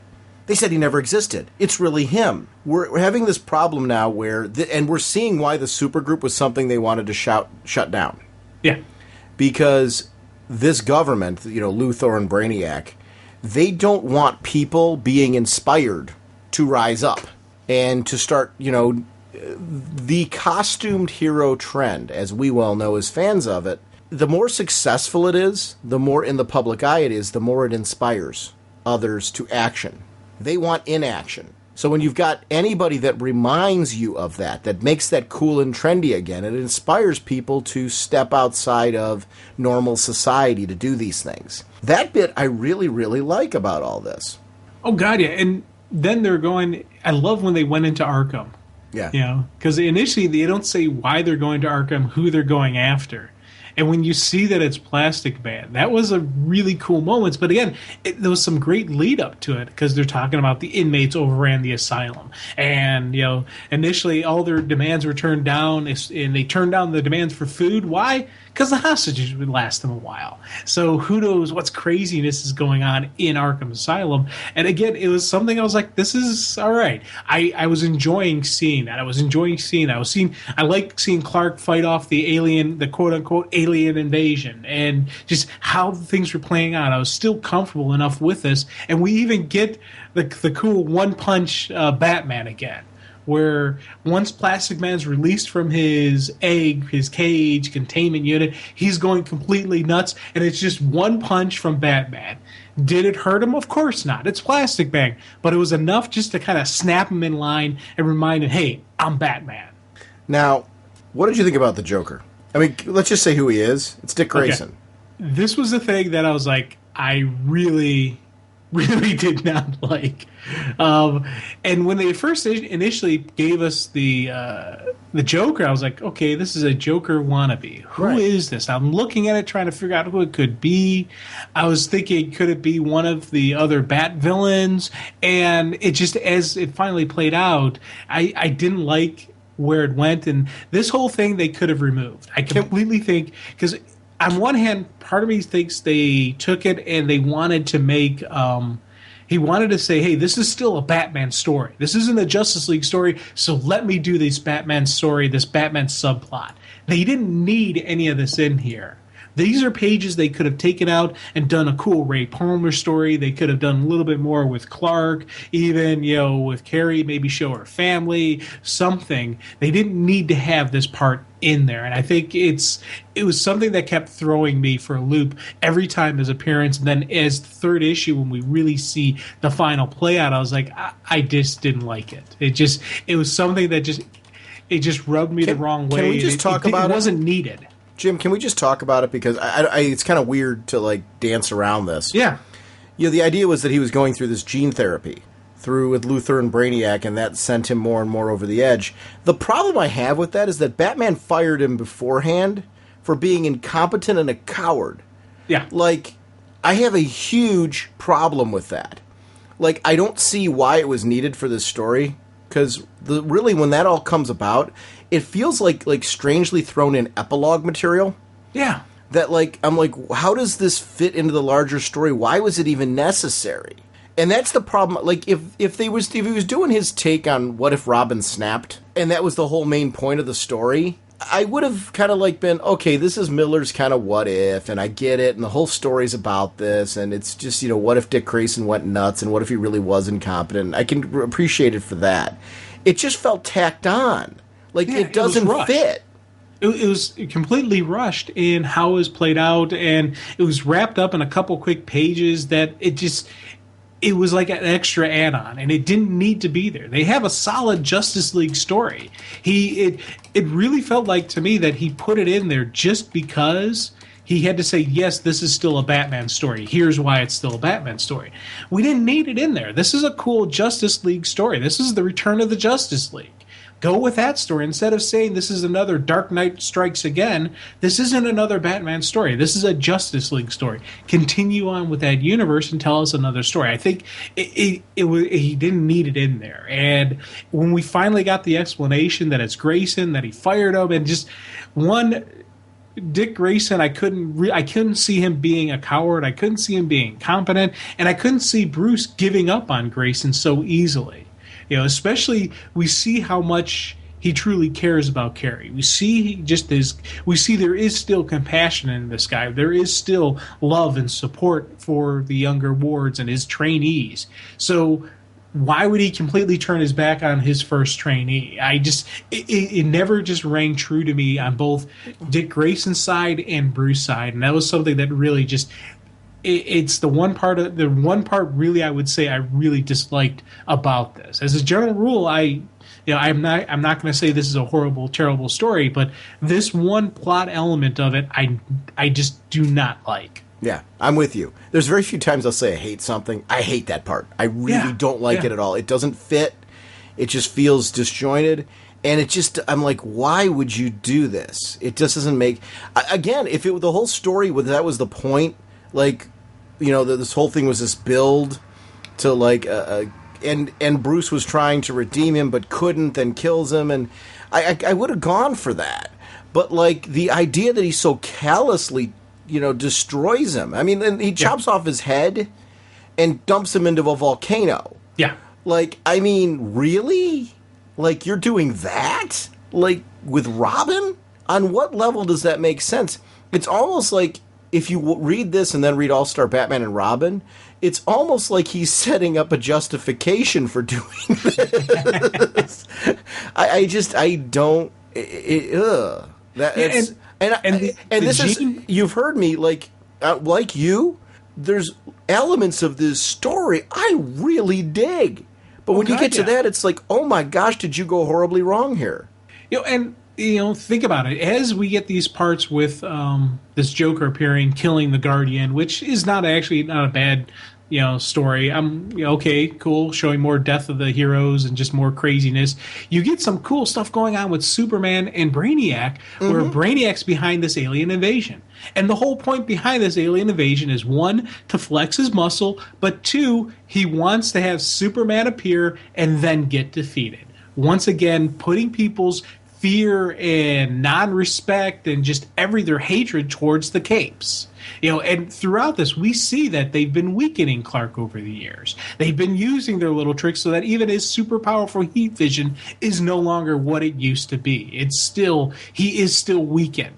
And again, further explanation as to what they're planning behind this, what they're doing, how they're manipulating, how they're controlling Clark. I thought these are some really cool elements that we have these other side stuff coming in that we just didn't need it. And, for me, with Dick Grayson, I would have rather seen them have him either turn, maybe become like a super spy, be a government agent, kind of go that route with him, as opposed to this gene-modified, meta-human crazy person. Yeah, that's really the whole problem with this. What do you think of the whole debate between Bruce and Barry about whether or not to help? See, on one hand, and it's something that I really enjoyed seeing Barry fight for it, and seeing Barry say, "Hey, this is why we're doing. This is our job. We help people who are dying. And we save innocent lives." It was always part of the job description. But Bruce is like, Clark. Bruce is like, "No, this is not the war. We have to follow my strategy." And the fact that he knows this is all a trick to flesh them out, the fact that he knows that this is all just a play and just a way to get them out there so they can be eliminated. I thought that was a cool side of seeing each of them go at it and see each one of them why they're allowing for this, why they're Bruce isn't jumping into the fight, isn't saving innocent lives. There's an explanation behind it. And this, to me, kind of rang true to the Bruce we saw in Dark Knight Returns. It is a little bit more callous, a little bit darker. This isn't the arrogant guy we just saw a couple pages ago. This is the Bruce Wayne who's calculating, who knows what's going on, who knows there's bigger targets we have to concentrate on. There's bigger things we have to do. And I thought that, for me, this was a cool sequence that I kind of enjoyed seeing the two dynamics and kind of got an understanding towards Bruce. And I'm like, okay, I can see this Bruce Wayne. I can understand this guy. It's funny reading, looking through this back as we're chatting, and you see that Dick Grayson killing the Creeper in his Joker mode. I guess because of the whole gene therapy storyline, I don't have as much trouble with Dick Grayson snapping because of what was done to him as I do with Bruce's reaction. I don't know if you find that same thing. I get the idea that he's killed the Guardian, he killed the Creeper, goes after Martian Manhunter, all that stuff. I get it. But Bruce's reaction to it, knowing that it was gene therapy that, has snapped him over the edge, that part is what I really have the issue with. Yeah, all those years of him trying to rehabilitate the Joker, when the Joker is completely crazy, but he doesn't try to do anything to help Dick Grayson. It just totally doesn't ring true at all. I know. I agree with you.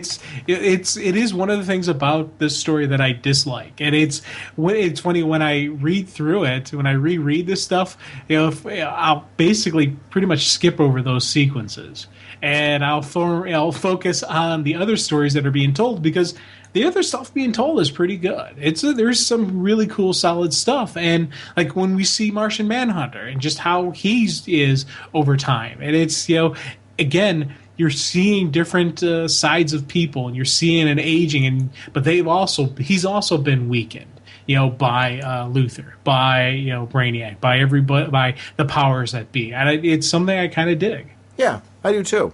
As the storyline goes on, and we eventually see Martian Manhunter with the Question, and the fact that he was taken out by Luthor and Brainiac, I actually kind of like that stuff. It was great to see, this idea that Luthor and Brainiac were targeting the most powerful of the Justice Leaguers to take them out of the game to gain more control, to bring down the morale of anybody who was left on the hero community. That stuff really worked for me. Oh, God, yeah. And I was kind of glad to see when the big fight started happening, when the Justice League stepped up, when Wonder Woman stepped up, when the daughter, started making her appearance. And you have Bruce and his team doing their little war, but then this very public fight, the Justice League is stepping up, the Justice League is doing their thing, and they're making their presence known. Again, it was some really cool hero moments, which ended in a lot of tragedy amongst them.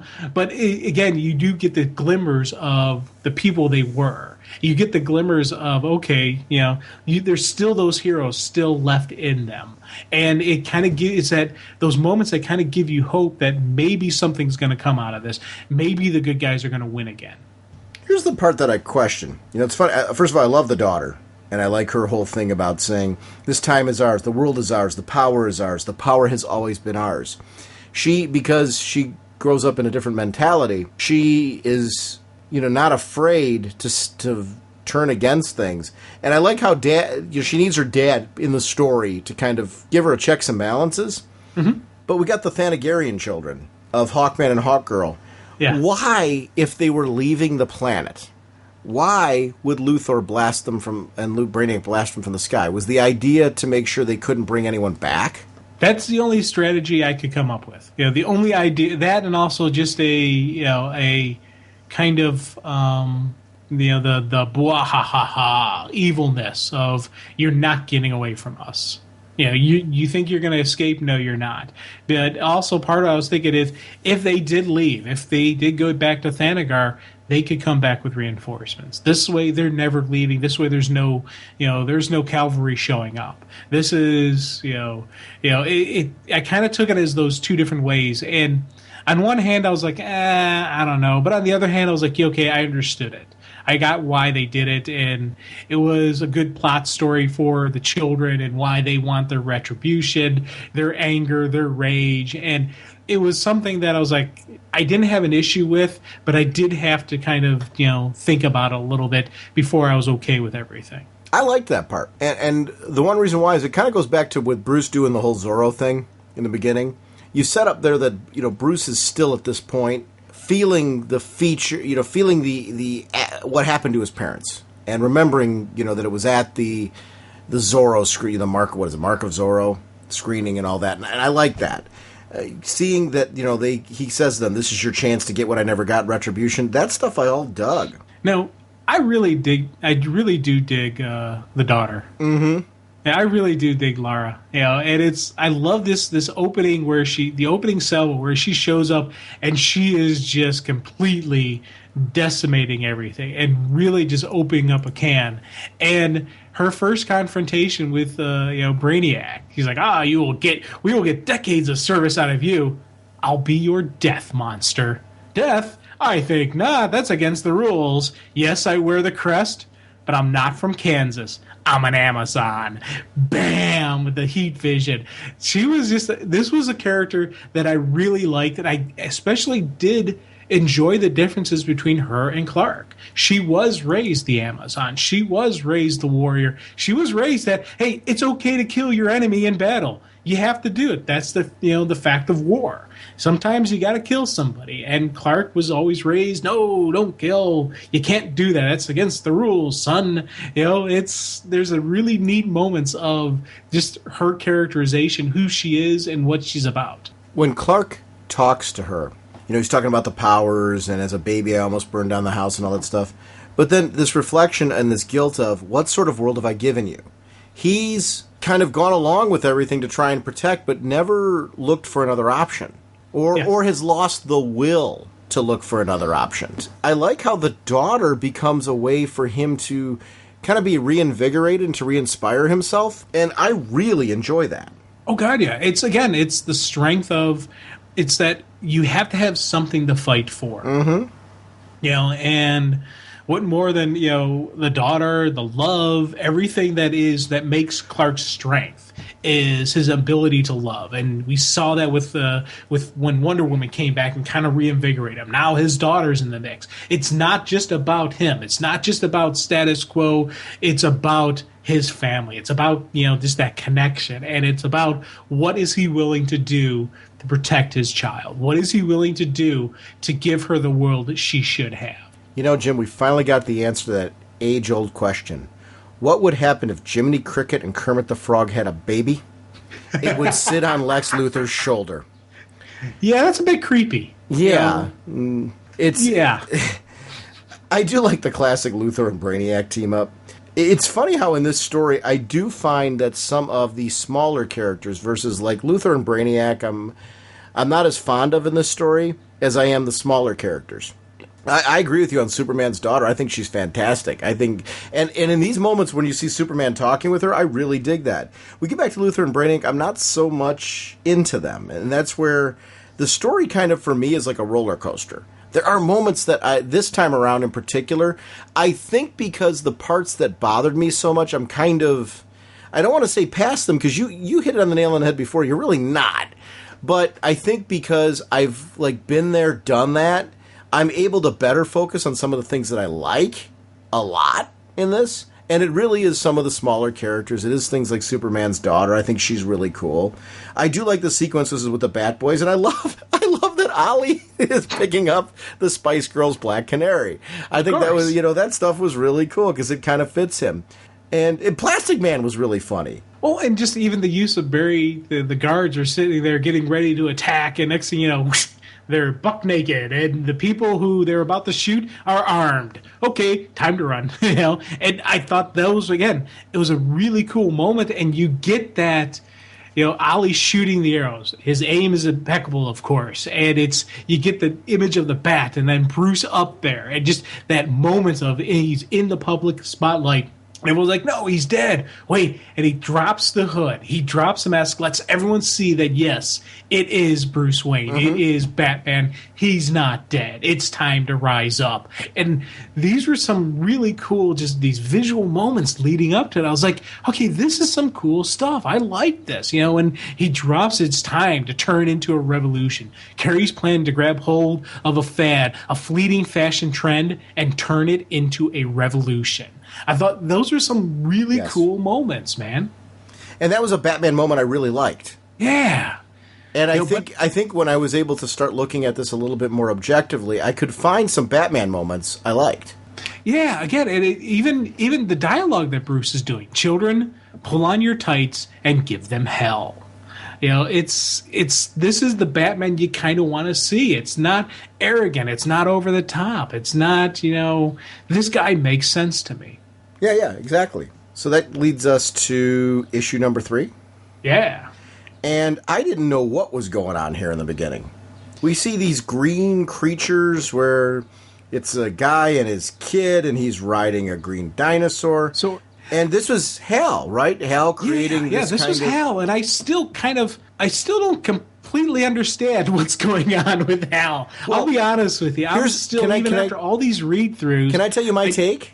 Yeah, please do. Because, I don't know that this is true, so please tear it apart if you, got reasons to. Hal became, it looks like Hal, kind of gave up his humanity and became this creature of will. Is that how you're taking this? Yeah. And he crafted this world? I don't know that necessarily how much of this is real. That was my question. I didn't know if any of this was real, because I didn't think it was.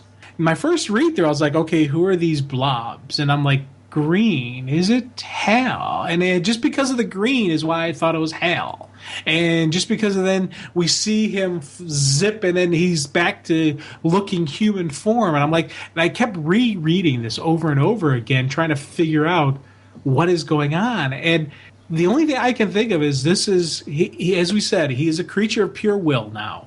He doesn't need the ring anymore. He doesn't need the lantern. He is basically, looks like he is the central battery. But I don't know if any of those other creatures existed other than in his head. Yeah, I'm with you. The Wonder Woman Captain Marvel bit. Yeah. That was another one where I'm kind of like, oh, this is kind of heart-wrenching to me.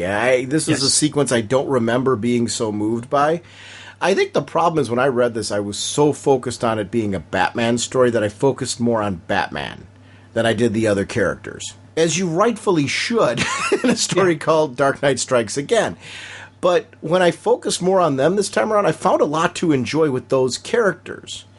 And that was the part that I really dug.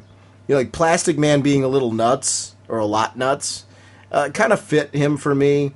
I still like the band and the fact that there would be a reason behind that. And there are bits and speeches in this where, Batman's giving some rally cry speeches that I really dig. And Superman's, and Lois goodbye. Yeah. Recognizing that, that part of his life is gone. I don't know. It's just all of that and the daughter with Kandor, all of this whole bit, asking questions about what is Kandor. This stuff was all things that I really dug and enjoyed. It just, there's bits where, when it falls apart horribly. But there's elements of, really great stuff in this. Even the father-daughter talk about, Yeah.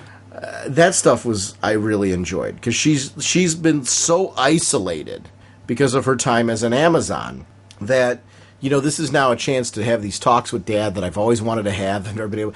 Timing, you can argue, is not so great, but I liked all that. Yeah, this was, and this was something that kind of, there was parts of this that, you hit up, and you mentioned that. I was just like, wow, that's really cool. I loved, I hate saying I love the death of Billy, but it was a really cool moment where he's sitting there and he's like, this is it. This is the end.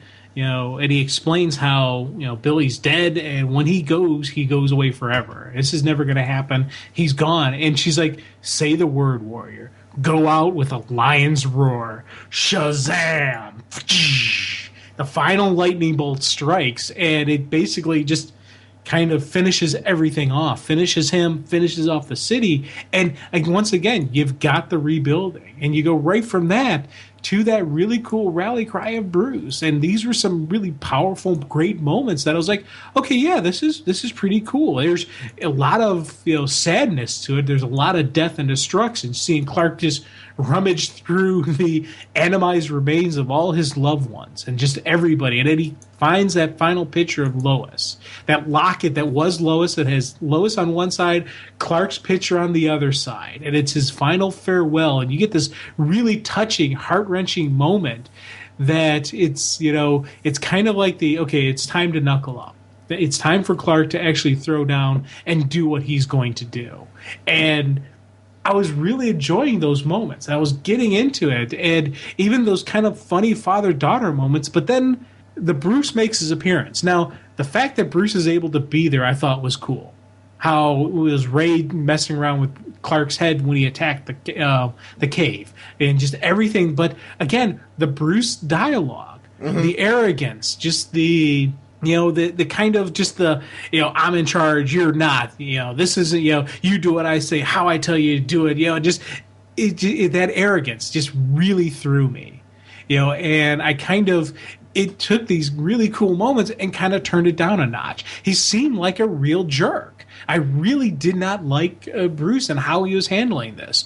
He just finds out what's the key to their controlling Clark with Kandor, and is he being a friend? Is he being sympathetic? Is he being supportive? Of course not. He's being a jerk, and these were the moments that it just kind of like hit me. I was like, okay, I can see why people don't like this, because this Batman's not very likable, and if you're not going to have a Batman you like, you're not going to enjoy a Batman story. So it was something that. It kind of like, for me, kneecapped me and just kind of threw me off the rails when I was reading this. And I actually had to go back through and read this issue multiple times for me to get to a place where I was comfortable with everything going on, just because it was so jarring. It was so glaring that, what's Bruce doing and why is he doing it this way? I liked the father-daughter debate about power. Yes.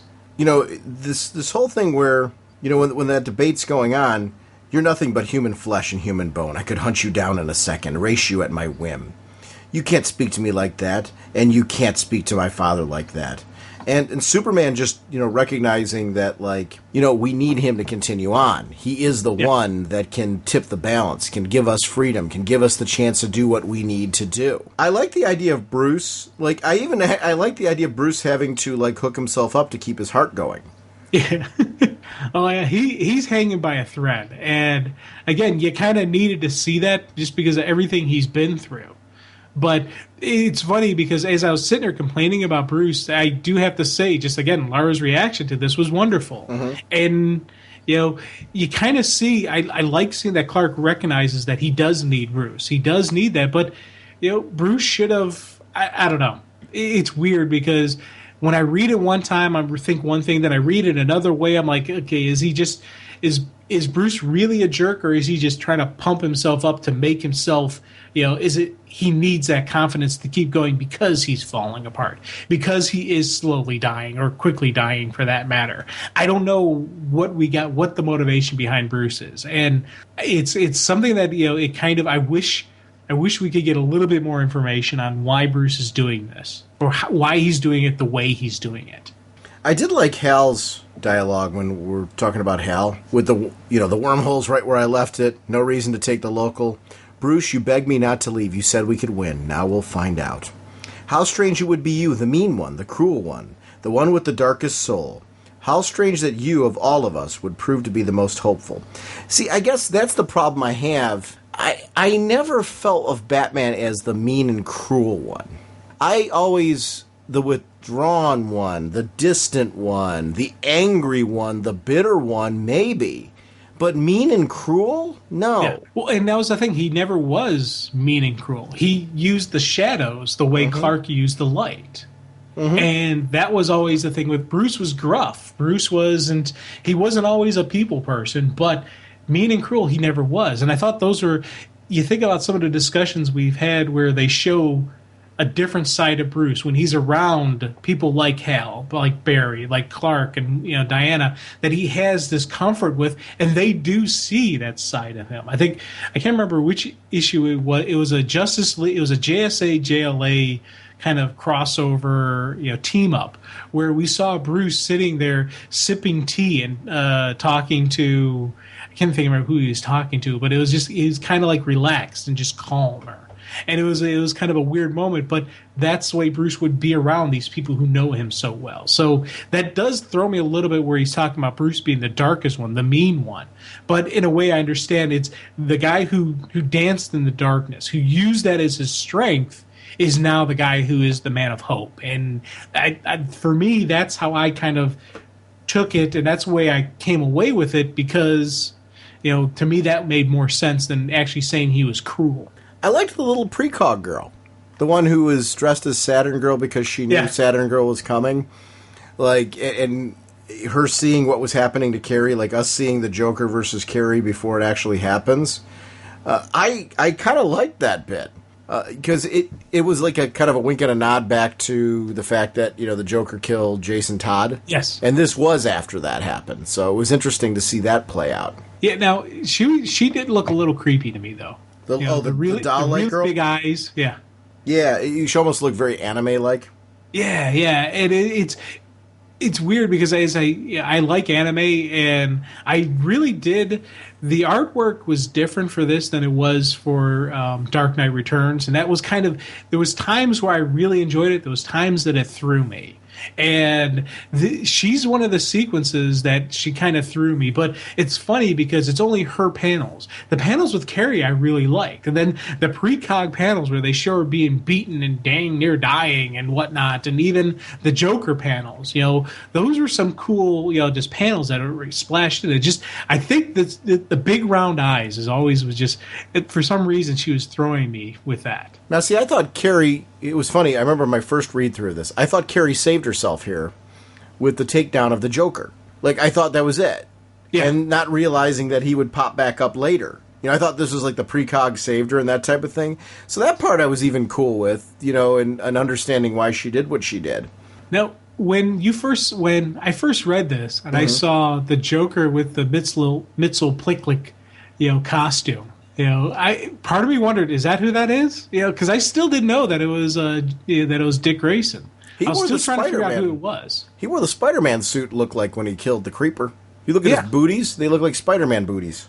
It's a very strange sequence of events. He keeps going with the different looks. And that's why I was trying to figure out who it was. And when I saw that one, I was like, okay, maybe this is a Superman villain. Maybe this is not a Batman villain. And I was still trying to figure out who it exactly was. I knew it wasn't the Joker, but I couldn't figure out who it was. And in a way, kudos on the swerve, but I still didn't like it. I loved Superman and Lara and their part in the plan. Yeah.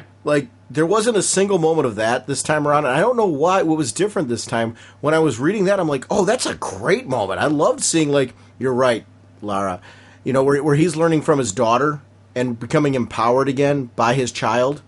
I thought that was great. I really enjoyed that.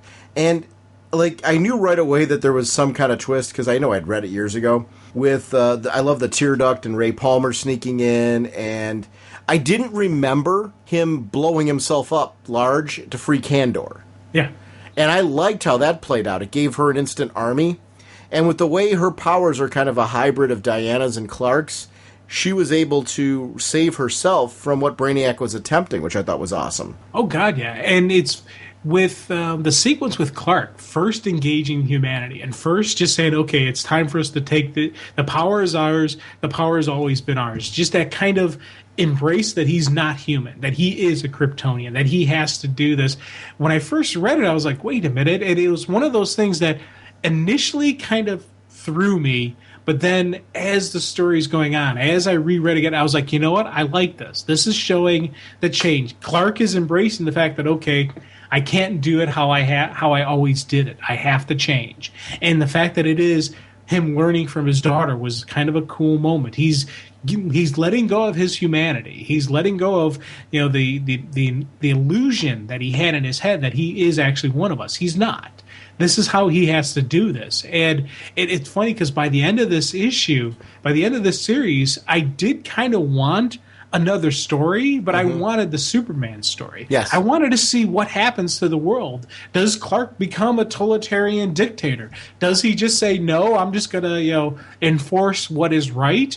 Or, do we, are we getting rid of one monster for another? And that was the questions that rose in my head is, where's this going? What's going to happen? What's the plan coming down the line? And It's weird, where I'm saying that I didn't completely, I'm not saying, oh, I love the story, it's great, but I did want to see the story continue. I did want the adventure to continue on because there were parts that I really enjoyed. I want to see more of his daughter. I want to see her interacting with humanity, her dealing with, her and Carrie hanging out. I think that'd be kind of interesting because each of them would bring their own little mix to the whole world's finest team up if those two were together. There's so much that this could have gone through, and it could have been that I'm like, this would be kind of neat. Okay. Now, this is my own way of emotionally dealing with a sequence that, like, I need to twist because I did not like it. Yeah. You saw the Flash movie with Queen's music. Flash Gordon? Yeah. Flash Gordon with Queen's music. So take that sequence. Remember the classic one? It's got Flash Gordon, and he's in his Flash T-shirt, and he takes the Mongo decorations or whatever and uses it like a football to take out Ming's men in the very beginning of it. And you got Dale Arden on the outside yelling, "Go Flash, go!" And you've got the cool Queen music playing in the background, right? Yeah. Play that Queen music while you're watching the Lex and Batman sequences, and every time Lex punches Batman, go Lex, go! This sequence reads so much better because every time he opens his mouth, I want Lex to punch him. And it's really hard for me as a Batman guy to say that. But I really wanted Lex to keep punching him and knocking him out so he would stop. Yeah. You know what? Here's how I got through this sequence. Mm-hmm. I got through this sequence that, again, this is Bruce being over the top, being, he's got to keep Lex not thinking. He's got to keep Lex enraged. He's got to keep Lex arrogant. He's got to make it, so Lex doesn't recognize he's being played. That this is really just all part of the ambush. This is all part of the trap. Bruce is taking a beating just so he can, have the ultimate so he can keep Lex trapped and he can keep Lex, off guard. That's how I got through this sequence. That it was, granted, I don't know if that was exactly how it was supposed to be written or whatnot, because when you get near the ending where you kind of see the arrogance of Bruce and you kind of see the stuff that made me go kind of cringe and just, dislike what I was getting from it. But I kind of got through that sequence just imagining, okay, he's doing this intentionally.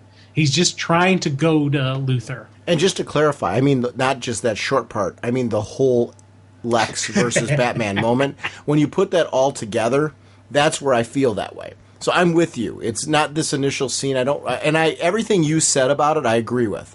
Like, that's what he was doing. He was trying to distract him, and I like that. I don't have an issue with that part. It's that leads to that cocky moment with him that I just don't like at all. What do you think about Barda? Yeah. Dictator of Columbus, Ohio? Yeah.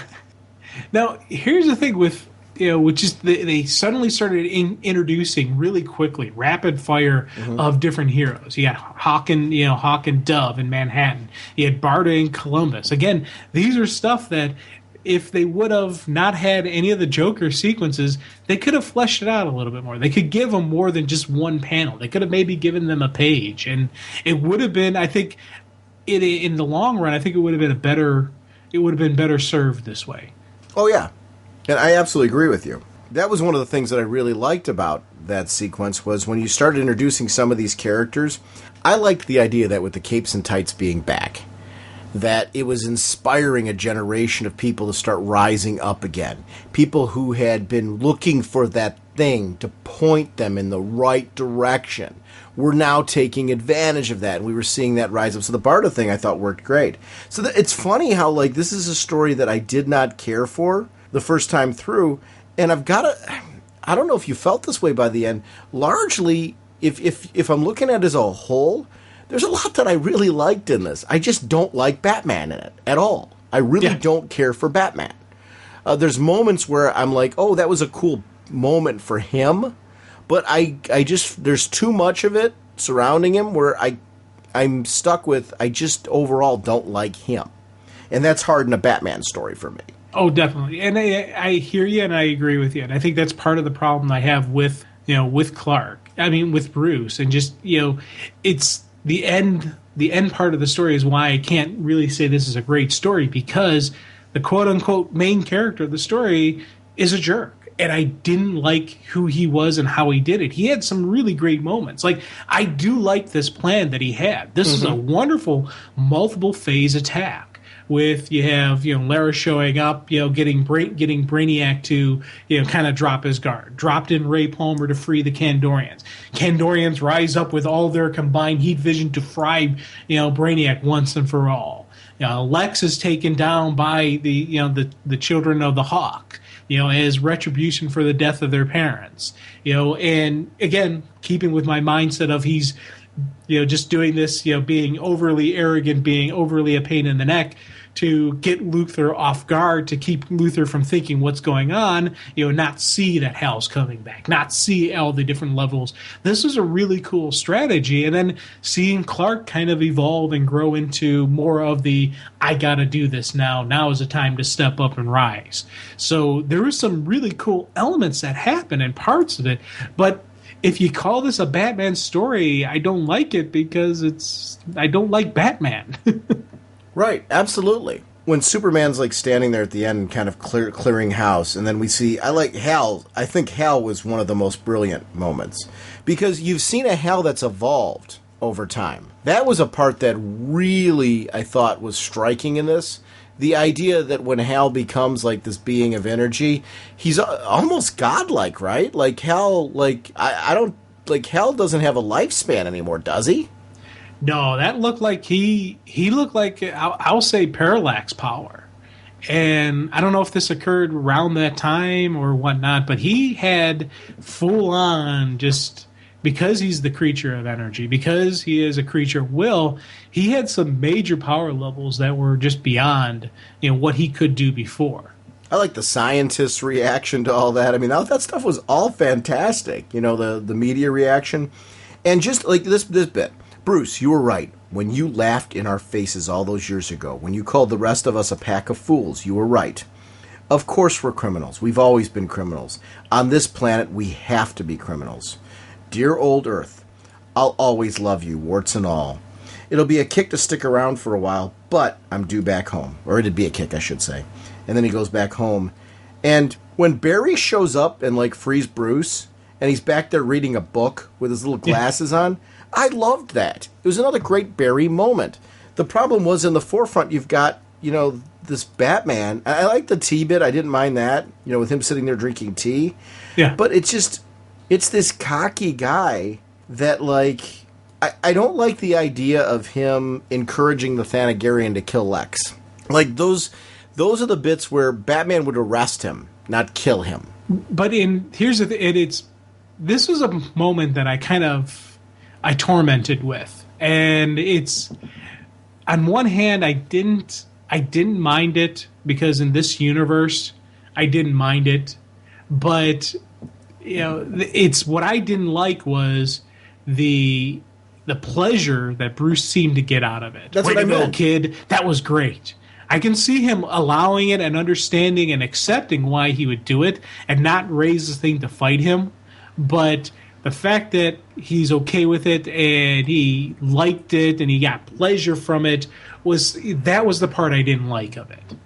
Well, that's what he did. That was the whole thing, the nod to it. He's telling this kid, way to go. That was great. Yeah, that's what I'm saying. Yeah, well, that's what I said. Oh, okay. So I don't know what your contradiction is there. I agree with you. I'm not. I think we're saying the same thing. We're just saying it differently. Yeah, because he approves this in a way that's like. See, I don't have a complete issue with him approving of the death of Luthor. Luthor had it coming, but it's his pleasure in Luthor's death. I guess we do have it. You know what? I take it back then. I guess we do have a distinction there, and that's okay. I guess I have a problem with him sanctioning it at all. I just don't. I don't think that's Batman to me. See, this Batman universe, I'm kind of okay with it. Okay. And it's not like everybody. I don't want to see him going on a massive killing spree, but I could see this Batman at his length and age and time and everything that Luthor did saying, okay, you know what? This is justifiable. He's got it coming.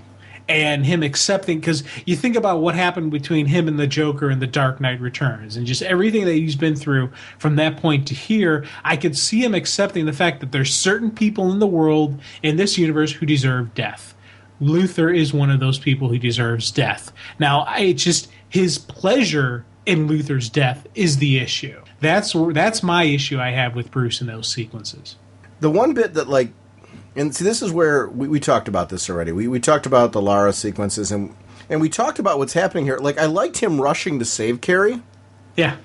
But, like, the whole sequence with Dick Grayson, the reveal, like, it feels like it was out of, again, we said this earlier, like, out of nowhere.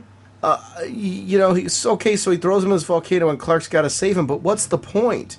Like, you could have literally jumped from all that to the epilogue of Barry with his fingers and behind the heads of all of the heads of state. I loved that stuff. Because this was, again, the way of the heroes to bring into question this government that had been ruling them for so long in a horrible way. I had no problem with that. And it's funny, like, after that whole sequence was over, I liked the ending. I liked the ending of Clark and Lara saying, what exactly shall we do with our planet? And them having those debates. All that stuff worked really, really well for me. And I even liked the bit at the end where Bruce, like, closes off with Carrie. They're in the Batmobile. Yeah. And, that whole bit I enjoyed. But, like, the sequence with Dick Grayson where he killed him was atrocious. Like, it wrecked a major amount of my enjoyment of the story. There were parts of this I really, really loved. But that sequence just felt to me like, why on earth would you put that in there? You, like, had a good story going. And I would have even forgiven and kind of been like, where, in this universe, I give this Batman a pass. I can't, because this is the Batman that'll chop off the head of Dick Grayson and not save him. It's just not. That's not Batman. It's just not. I'm. There's no fault at all in you being okay with that, because when we talked about All-Star Batman and Robin, we got to that point with that story too. But this is that. I'm like, really? This is that Batman again. I don't like. Yeah, these sequences, I completely agree with you on the hatred towards these sequences. The Robin sequences and just the Dick Grayson stuff, they didn't need them. They could have taken these completely out. And on one hand, you sit there and say it's cool seeing how much Bruce really does care for her, and it's a great way to show that he does really love her, and he wants, there is that nice. There's still a bit of the true Bruce that we know, and the fact that he does have these feelings towards her, but it's not. The price to get those moments is too much. I don't like how he did everything you said about how he chops off his head, and it just didn't feel right. And every time with how I was okay with the Thanagarians killing Luthor was one thing. This was beyond it. This was, again, him getting pleasure out of killing Dick Grayson, and him just saying, you were nothing, you were useless, you didn't have the chops, you couldn't cut the mustard. I'm just like, it didn't ring true. It didn't feel right. And it was part of the things that really, if I skip over these sequences, I have a much more enjoyable experience with this story. Especially because there's some cool stuff going on with Lara at the time as they're frying, Brainiac, as they're, the Thanagarians, the Kandorians are rushing to help her, to keep her alive, to save her. While she sleeps, the beast is vanquished, annihilated. Our savior sleeps. They see her as this savior, as this champion for them. So it was kind of a neat moment there. But then, as those neat moments are going on, you got these other stuff that are just like, I don't know about this. So, what are your, in reflection? What are your overall feelings on this story? Because. For me, go ahead. I'm sorry. Let's go. Go on. No, go ahead. Because you're ready to go. So, what is your overall feeling on the story when you kind of look back on it? Overall feeling of the story, I cannot say I hated it, because overall there was more stuff in here that I enjoyed that I hated. There was stuff that I did actually hate, as we talked about with the Dick Grayson stuff, the Joker stuff. If I were ever to reread this story, I would skip over those parts, and I would just focus on the good stuff. There was some cool, superhero moments. There was some cool, Justice League moments. A lot of times, Batman did annoy me by the second and third issue, and those were what took me down a notch in saying. So, if someone were to say, Jim, this is the worst thing ever written, I wouldn't argue them with it. I'd say, you know what? I'm not going to say it's the worst thing, but I'm not going to get in an argument with you over this. I'd rather talk about something that I really enjoyed and something I'm more passionate about. This is a story I read. I'm glad I am glad I read it just so I have the experience and so we've had this discussion and I have the knowledge of it. But it's not something that I'm going to say, I got to reread that again. I got to, or I'm not going to say it's the worst thing in the world and I hate it. So I'm just in it's their state. I'm with you in the sense that, I walked in thinking I was going to hate this, and I thought it was going to be a very different discussion. I was pleasantly surprised that there were so many sequences I really enjoyed, especially involving other heroes, because I knew that this was, I didn't like Batman in this. And I tried to give it a chance, but then I immediately connected with the All-Star Batman and Robin Batman. I loved Carrie. I thought Carrie, throughout the story, there's one consistency. I thought she, as Catgirl, Robin, whatever you want to call her, was fantastic. I thought she was really just a great addition to the story. The Flash was cool. Hal Jordan was great. This was a redemption of the Dark Knight universe Superman for me. But more than him, I loved the intrigue of the daughter. I liked that she was this blank slate who didn't have the same background he is and grew up in this world, and he had to kind of step up to show his daughter the right way, the way that the mom did. I like that Wonder Woman, aside from her warrior side of it and the shaking, back to life of Superman that she wanted, I liked that she was teaching her daughter the right path. I found them to be very enjoyable with this, where I started off the story thinking of the Superman from Dark Knight Returns that I wanted Batman to punch, and at the end I wanted him punching Batman. Yeah. Now, let me ask you a question. Sure. There's something I'm still not 100% certain on. Okay. Is Diana still alive, or did she die?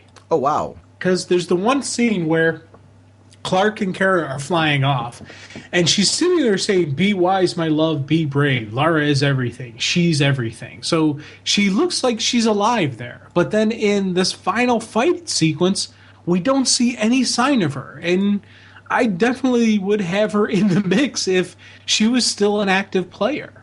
Did she die when Billy Batson did? Well, that sequence before happens after Billy Batson. So she survived the Billy Batson. So I think. Well, you're right. So I guess I don't know. Because it does seem like she's done and they're not really looking for her.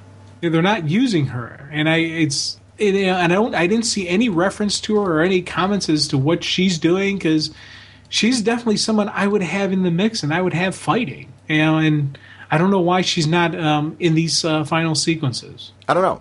I don't get that either. That's a very, very good question. And she was pregnant at the end too, wasn't she? Yeah, because she said she got pregnant again when she kind of recharged his batteries. Yeah. I don't know. That part of the story, I don't know. I don't have an answer for you on that one. Overall, that part I really liked. So I don't know. This was published in 2001. It actually was November 2001, and it took all the way to July 2002 to be finished. So there's a lot of delays on this one, but it was huge. As far as the issues, I thought the page count on this was, in some ways, I felt much larger.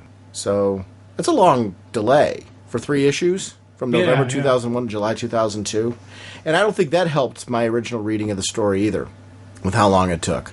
Reading it back, I will say, reading it back, I'm glad that I read it again. I'm glad we did this for the show. It's an interesting story to do. It is not one of those. I'm with you. I'll probably, if I do a read through of Dark Knight Returns again, sometimes, in the future, which I know I will, I'll probably be more likely to pick this up after doing this read through. I don't know that I'll feel this overwhelming need to, but I'm glad I did it for this. Yeah.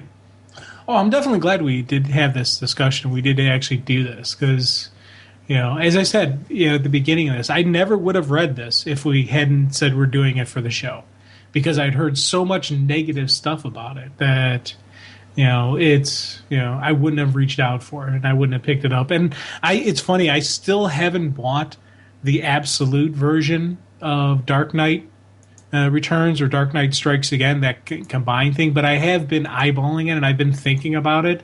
Just partially to have it in the collection just so I have it, but also I know if ever I decided to read these again, I would go through from beginning to end and read both parts of the story. And if I reread this story, I would just simply skip over the Robin stuff and skip over the Dick Grayson stuff. Let me ask you this. Would you, if somebody read and they were doing a Frank Miller reading of Batman stuff, would you tell them to read this or not, based on this experience? See, that's a tough call because there is so much in the writing that there is so much in this that I didn't like, but there was some really good stuff that happened here. Mm-hmm. And I think I probably would quantify it with someone saying, now if they had it, I'd say, yeah, pick it up. Or if they're picking up the absolute, I'd say, you know what, if you got it, read it. But it's not something I would tell people to seek out, oh, you must read this. I definitely would recommend Year One, and I would recommend Dark Knight Returns.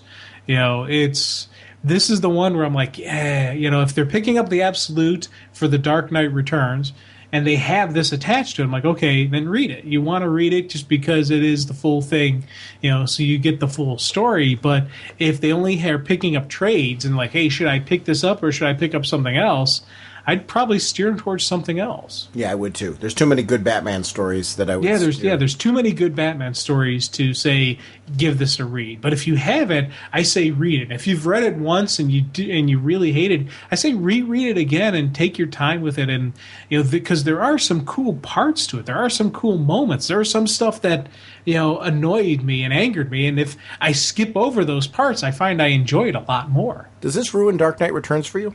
Oh, God, no. Yeah, same with me. Not at all. Yeah, it's funny how I guess I know it's a sequel to it. I consider it the continuing adventures of Carrie. Yeah. And I'm cool with that, but I take it as something bizarre happened to Batman. I guess I would be happy to consider the continuing adventures of Carrie and separate that and divorce it completely from Dark Knight Returns, because I just think Dark Knight Returns stands on its own. It didn't need this. I would love to see more of the Carrie in this, and I don't know that I necessarily need it to in any way, shape, or form to be connected with Dark Knight Returns. Yeah. But I don't connect it, I guess, deep down. I like that story just being its own contained piece, and I'm choosing to mentally divorce it from it on that end. So, I don't know, fun. Like a human helicopter, the Flash rotates his body, rising faster, faster! I want to shout out our show voicemail line. It's 1-440-388-4434 or Dr. Norge on Skype. On our next episode, we're jumping back to the regular DC universe, the New 52. So if you've got anything you've wanted to chat about lately, please make sure to get that on the show. Actually, our next show is going to be a Green Lantern focus show. We're going to take a look at the events of issue 20, the kind of conclusion of the whole First Lantern story and the coup de grace for Jeff Johns' run. But I also want us to talk about Green Lantern, the next issue, which is the kickoff of the brand new writer. It just came out this week.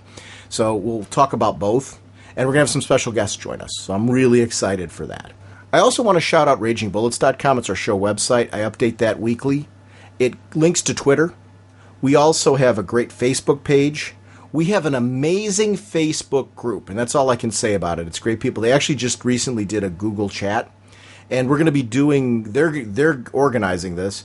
I'm going to be a part of an upcoming one, and we're looking at trying to record those, and possibly, depending on what it looks like, releasing some of them. I don't know. Just seeing what's going on. I'm anxious to see what they want to do with it. We're going to be in discussions this week about it. But I think it's really cool that our listening community have kind of on their own just kind of said, hey, let's do some more chatting and stuff like that. I love that because the community aspect of the show to me is one of the coolest parts of doing this podcast. It's the fact that there's so many people that have taken our Facebook group and just kind of made it its own thing. It's a safe haven for promoting anything comic book wise and geek culture wise. There's Doctor Who chats that goes on there. There's chats about Star Trek going on there, DC comics, but then just all comics in general. I threw up something the other day about just, what's the favorite comic that people are reading right now, and I threw out a couple things, like for example, Archer and Armstrong #0 from Valiant. I thought was just brilliant. But I also threw out things like The Movement, which the first issue of that came out was really great. The second issue of that came out this week, and I'm anxious to read that one and really enjoy that one and digest it, because it's just been a really cool book so far. But there's so much stuff going on right now that I'm really digging, and that's a part of that community that I'm really enjoying. Sponsoring us this episode, once again, is DCBService.com and InStockTrades.com. Over at DCBService.com, half off all new trades and hardcovers from DC. Be sure to check that out. Remember, they are a digital partner. Link your accounts, earn 5% of that credit. And what happens is when you go to place your order, at the very end, if you've linked your accounts, you will get an option then to take that money and put it towards your account. It'll pay for shipping a lot of times. It'll pay for your comic covers, depending on how you like to. Because I like the fact that when I order from DCBService.com, they put the comic covers on for me. I think there's nothing cooler than that. So I'm a big fan of DCBService.com and thank them for continuing to be a show sponsor. InStockTrades.com. Once again, this 592 gorgeous pages of gem-full stuff that's absolute top 10.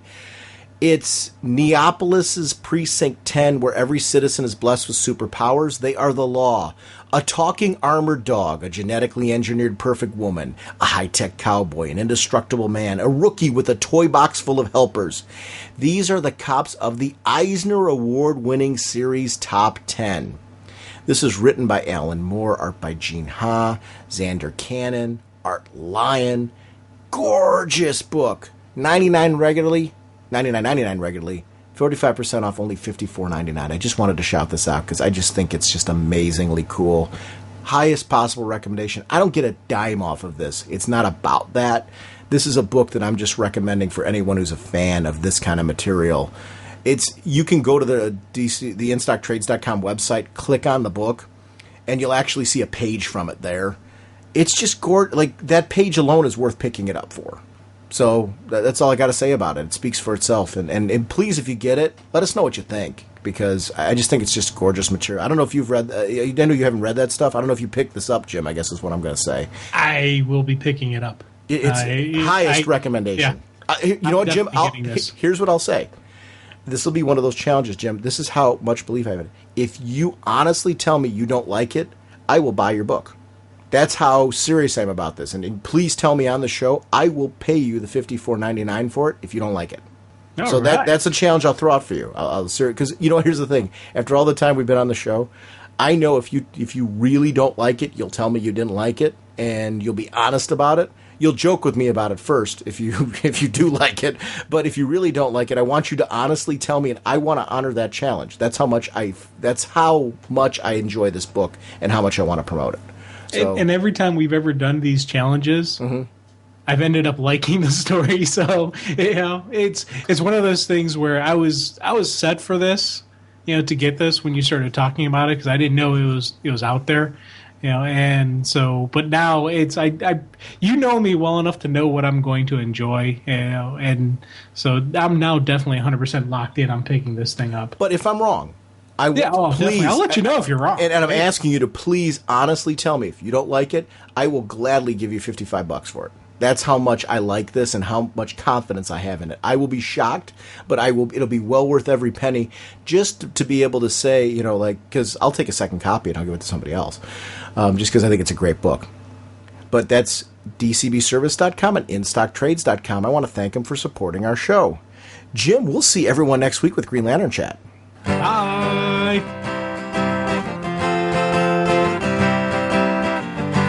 Flying through space and time, 1,000 different lifetimes.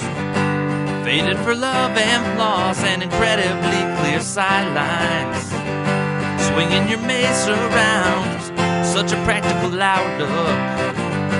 Helping the JSA and occasionally supporting your own book. Hawkman, Hawkman. Eagle eyes can't see, Hawkman, you're what you do to me, Hawkman.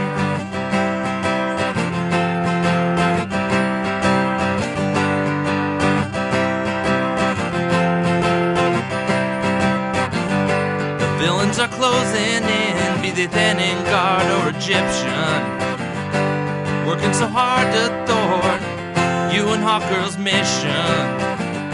The odds are not on your side, and danger seems to stack up.